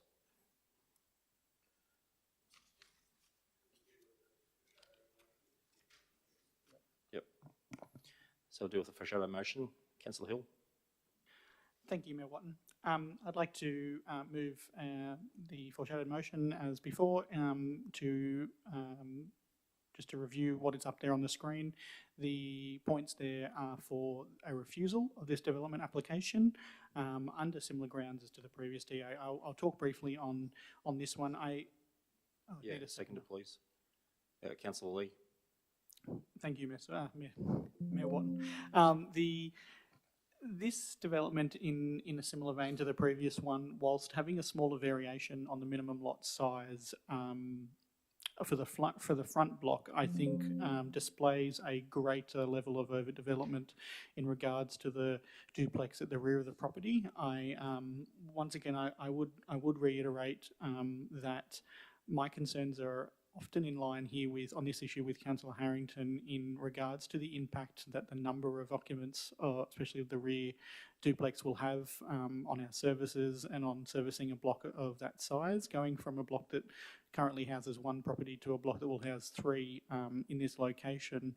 Also noting that it is not an extremely long distance away from a rather I would say notorious intersection in front of the Empire Hotel, and causing additional traffic in that location may put further strain on the situation. I think that trying to just reiterating again comments from the previous DA, I think trying to put forward a consistent view from our council in the way in which we assess these developments, and to try to help clarify for those who look to our council for development in this area, to make it clear that we seriously care for the character of certain of our areas in here, our village character and our town character, and the intent that we have to try to encourage this type of high development to meet the housing need in our LGA, but in the appropriate location. And so I do hope that our comments here tonight and the decisions we make do not assuade developers from considering our LGA for additional housing and investment, but I hope that they're able to take on board the concerns that we raise, which are the concerns of the community that we hear from, and that this level of development in this particular location is perhaps not suited for our LGA. Okay, any further debate? Okay, we'll now put that foreshadowed motion to the vote. All in favour? Councillor Dixon, Grine, Harrington, Hill, Jerd, Lee, Madden, Saval. I'm actually against. Those against? Councillor King, Mason, Palmarski, Pascoe and Watton. Motion's carried.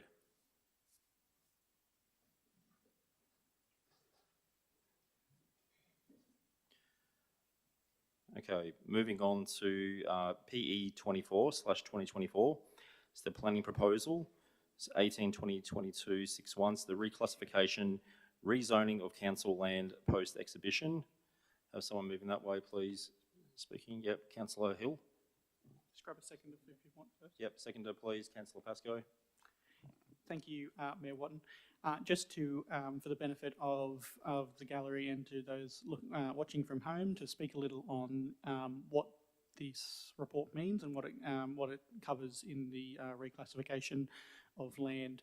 The two lots of land here that are being reclassified and are having alterations made surround Hull Street Playground in Abermain and a small section of land to the south of the Bellbird Bowling Club at Carmichael Park. To speak briefly first on the Bellbird Bowling Club item and the Carmichael Park area, this is an endeavour that has been pursued by past councillors for some time. Previous councillor Paul Dunn and previous councillor Alan Stableford have been working to come to a consensus and achievement on this specific issue. The rezoning of land here will simply allow for council to make a peppercorn sale of a very small strip of land to the south of the Bellbird Bowling Club to allow them to have better traffic access and management of their site to the rear of the club. It's something that has sort of been a little issue in terms of the boundary and the fence line at that site for some time, and I'm grateful to see it finally come to fruition after the amount of work that's been put in and negotiation that's been put in by past councils. The Hull Street Abermain item is simply a change of the zoning for 1/3 of the Hull Street playground. The report shows that 2/3 of the playground are currently zoned for recreational use, and 1/3 that is still focused on the playground is still classed currently as residential land. And so that simply is a change to ensure that all 3 lots that cover the Hull Street Abermain playground are zoned appropriately for recreational space, so that that park can be maintained and continue to be used as a park space into the future. Councillor Grine. Thank you, Mayor. I just wanted to say thank you to council staff for bringing this up. As Councillor Hill has stated, that a lot of work has gone into this over a very, very long period of time, and I'm sure that those councillors sitting at home, if they're watching, will be happy to see this come up and finally give that bit of land to allow that access for that site. Thank you. Councillor Harrington. Yes, thank you, Mayor. Look, I also support the reclassification and rezoning of the adjacent land to Belbird Bowling Club to give the club and its patrons safer access to that facility. Belbird Park Bowling Club is an integral part of the Belbird area, and yeah, to see that safety be addressed and the safety of the people using Carmichael Park, I think that's a fabulous thing. Look, I do understand, as Councillor Hill mentioned, that that the bowling club, well, I'm just going to talk about the cost. I'm not sure if you mentioned it, Mitchell, but the bowling club have agreed to fund all of the costs, including the creation of the survey and the registration of the new titles of the land in lieu of paying, although they're paying a nominal amount to receive the land. But I just wanted to clarify, is there any additional cost to council? Director?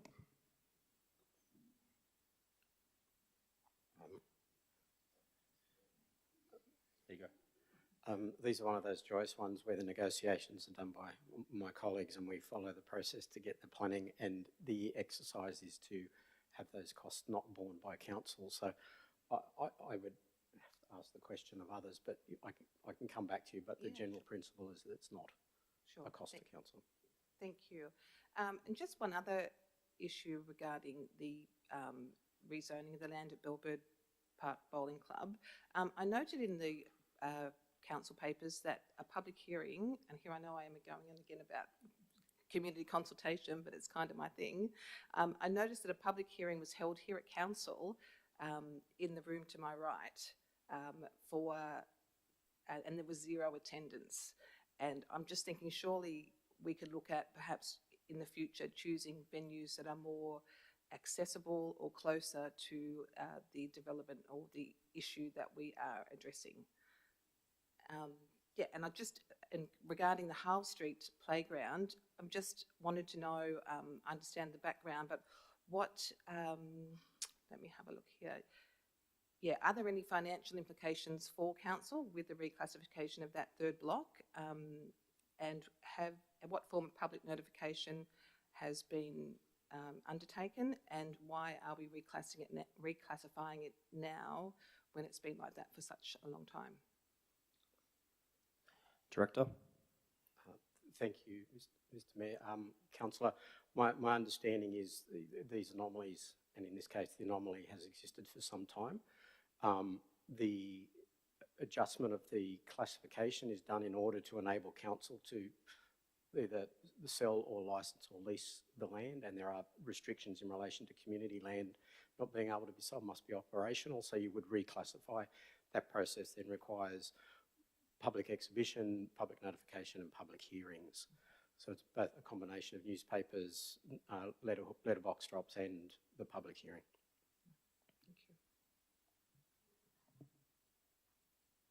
Okay, Councillor Jode.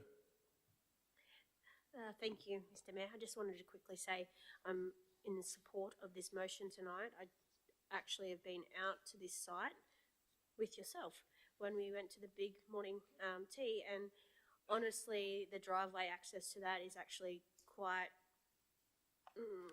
I can't see how it's actually acceptable as it is now, especially when there's soccer happening with the Belbird Bombers behind it. So I think this is a great thing that the community is going to have a safer access to access this club and the sporting ground behind. Thank you. Okay, no further discussion. Now put the matter forward for a vote. All in favour? It's unanimous. Okay, moving on to report P 26/2024. It's the planning proposal 1820. Oh, we're 25, sorry.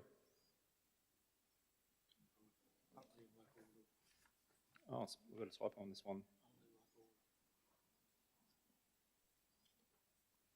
Okay, yeah, oh, sorry, P 25/2024. Planning proposal 18/2024. 1 the Huntlee Local Water Waste Centre 2 post exhibition.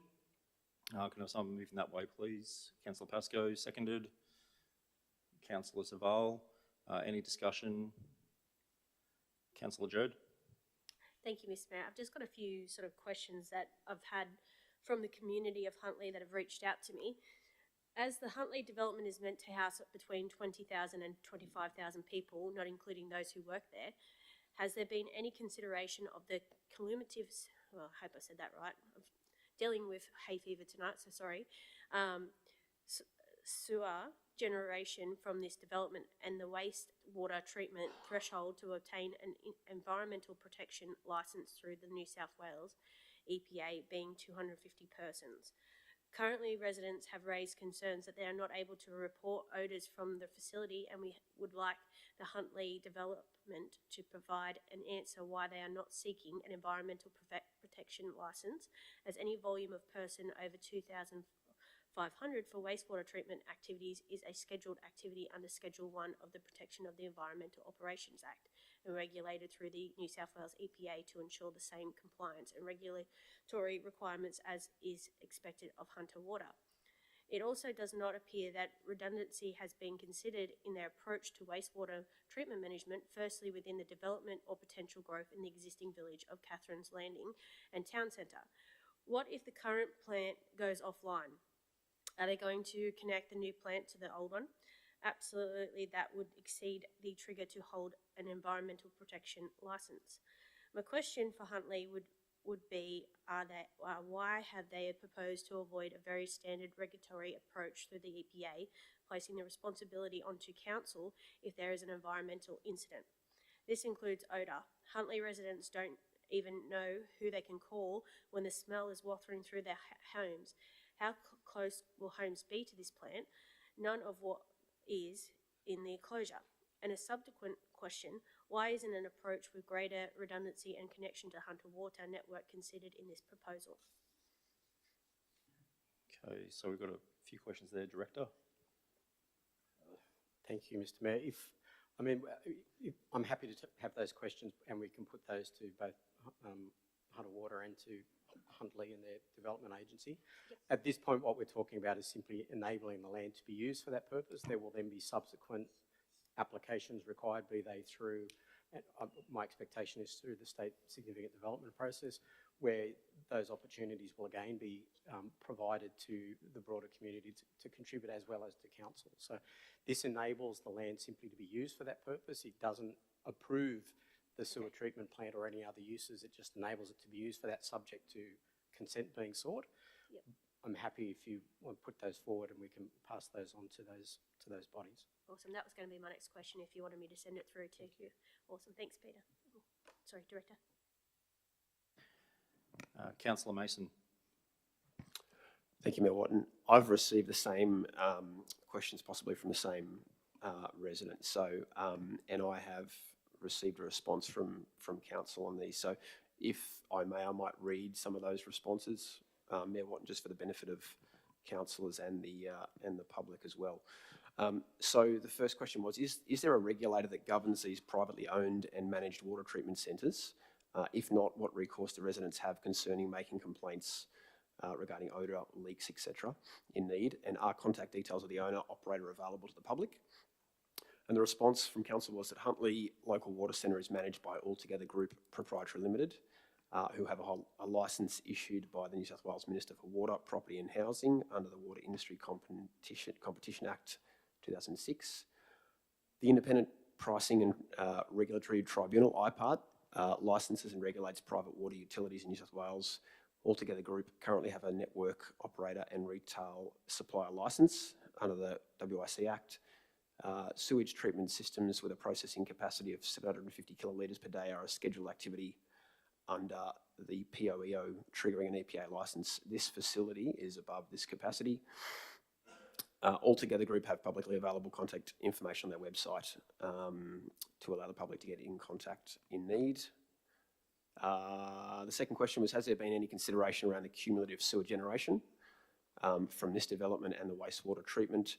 And the response from council was there are 3 local water centres within the final plan for Huntlee, being the existing local water centre on Triton Boulevard, the proposed Huntlee Local Water Centre 2, which is this proposal, and a 3rd local water centre, which council has not received a planning proposal DA for at this stage. The impact from the construction and operation of these facilities will be subject to separate approvals and conditions. And the third and final question was, in the absence of EPA regulation here, what redundancy is built into the existing and proposed water treatment centres in the event of an unexpected event?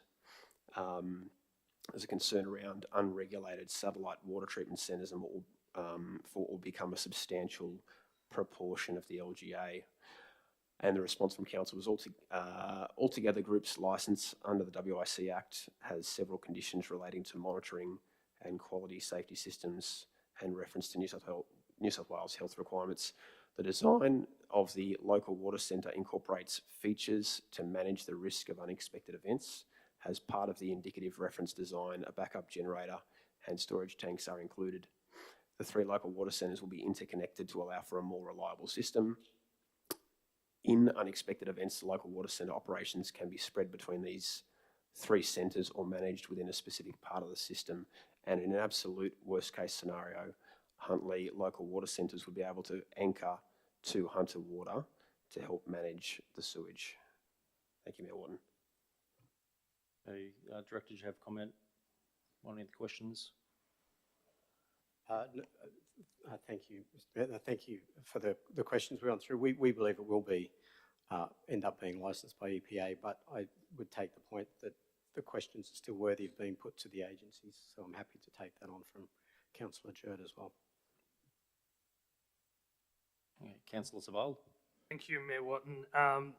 Just in regards to this, I thought I'd share some information for the benefit of councillors and residents.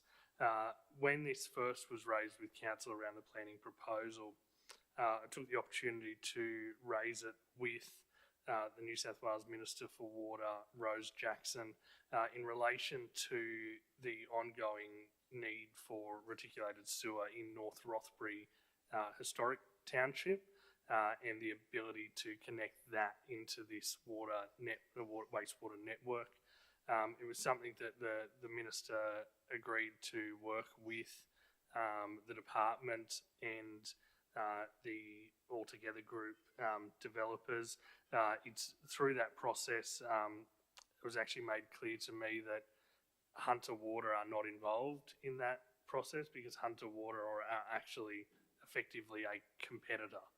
They're a separate water and sewer provider entity to what Altogether Group is that is managing this site. So hopefully there's some positive things that come out of that. It would be great for the local benefit of residents in North Rothbury to be able to connect into a sewer system that is effectively surrounding their township and will exclude them. So he's hoping for a positive outcome, but it is relevant to this, that it may be something that we could see committed to in the future. Thank you, Councillor King. Thank you, Mr. Mayor. I just have some questions for simple folk like myself. Is this proposed plant, if you will, for the sewage system there, is that actually, would that be connected to the main network as such? Director. Thank you, Mr. Mayor. It's a private sewer system, so it'll be connected to, ultimately the 3 local centres will connect as a combined unit, but it will continue to be a privately run, operated, managed, and then under Minister of Water licence in a similar way that Hunter Water run their sewer and water system, but it is a privately owned and operated sewer service. Okay, thank you. And I'm aware that we're only voting on to allow that to go ahead, but just another question, because I have a background in mechanical maintenance, because this isn't connected to the larger network, do we know if there's some sort of a emergency plan or a backup plan if something was to fail there? What would happen if something failed there? Director. I would need to take that on notice in terms of the detail we've got of the master plan oversight, but that would be a requirement and obligation with any development application or state significant development application to talk about redundancies and backups for those circumstances. So that would absolutely be dealt with at a subsequent approval stage of the construction of the project. Okay, no further debate. We'll put the item forward for a vote. Those in favour? It's unanimous. Moving on to P 26/2024, it's the planning proposal, the reclassification of part lot 312, DP 56672, Old Maitland Road in Cessnock. Can I have someone to move that? Councillor Harrington, seconded Councillor Hill. Any debate? No debate. Put it forward for a vote. All in favour? It's unanimous. Now on to CC 65/2024, the quarterly budget review statement, quarter one, so 30th of September 2024. Have someone to move that way, please. Councillor Pascoe, seconded Councillor Hill. Any discussion? No discussion. Okay, all in favour? It's unanimous.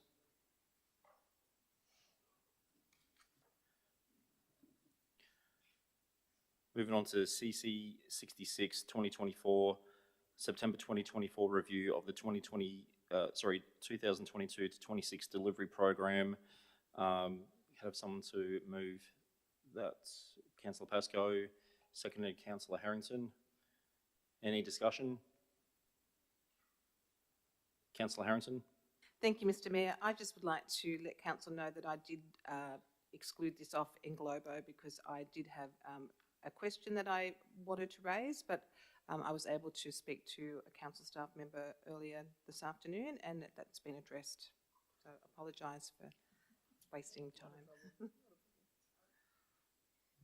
Thank you, Councillor. We'll put the matter forward for a vote. All in favour? It's unanimous.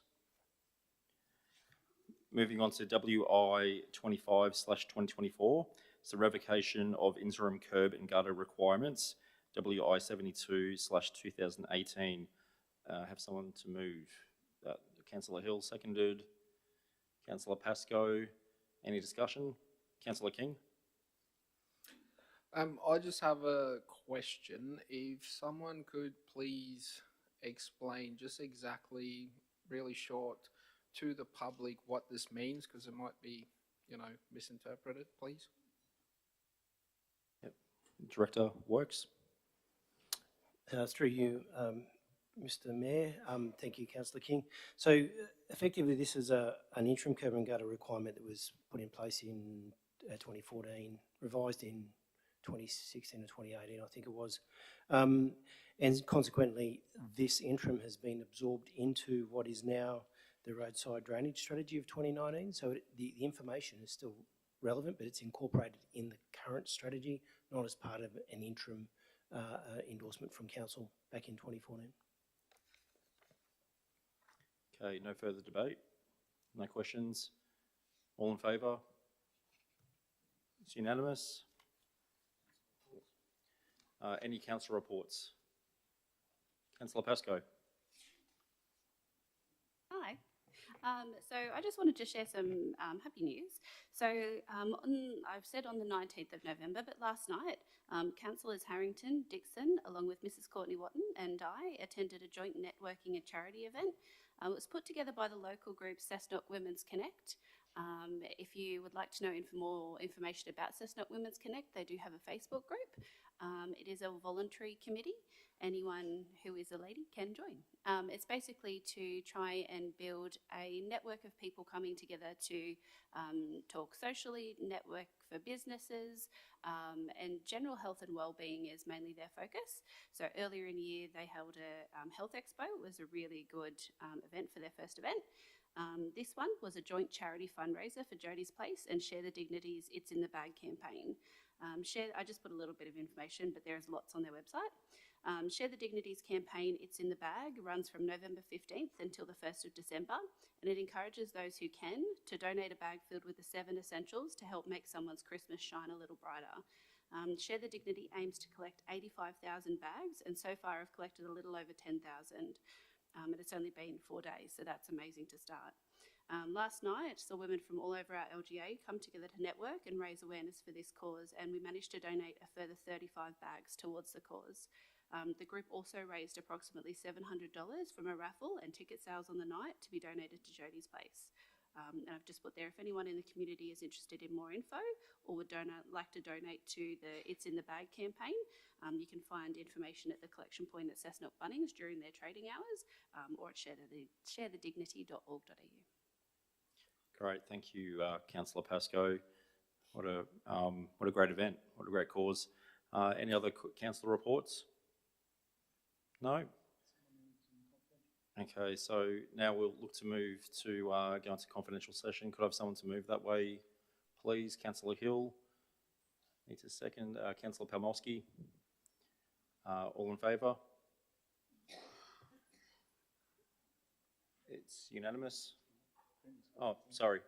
So Councillor Harrington, Hill, Jerd, Lee, Madden, Mason, Palmowski, Pascoe, Sabal and Watton. Those against? Councillor King. Motion is carried. We'll now move into confidential session. So we'll have councillors stay. Yeah, councillors and staff. So if we could just have, so we just have the gallery, please just exit until we finalise matters and be invited back in for the final report.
Okay.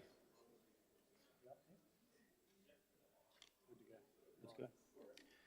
Okay, thank you for your patience while we debated that matter and bring it forward.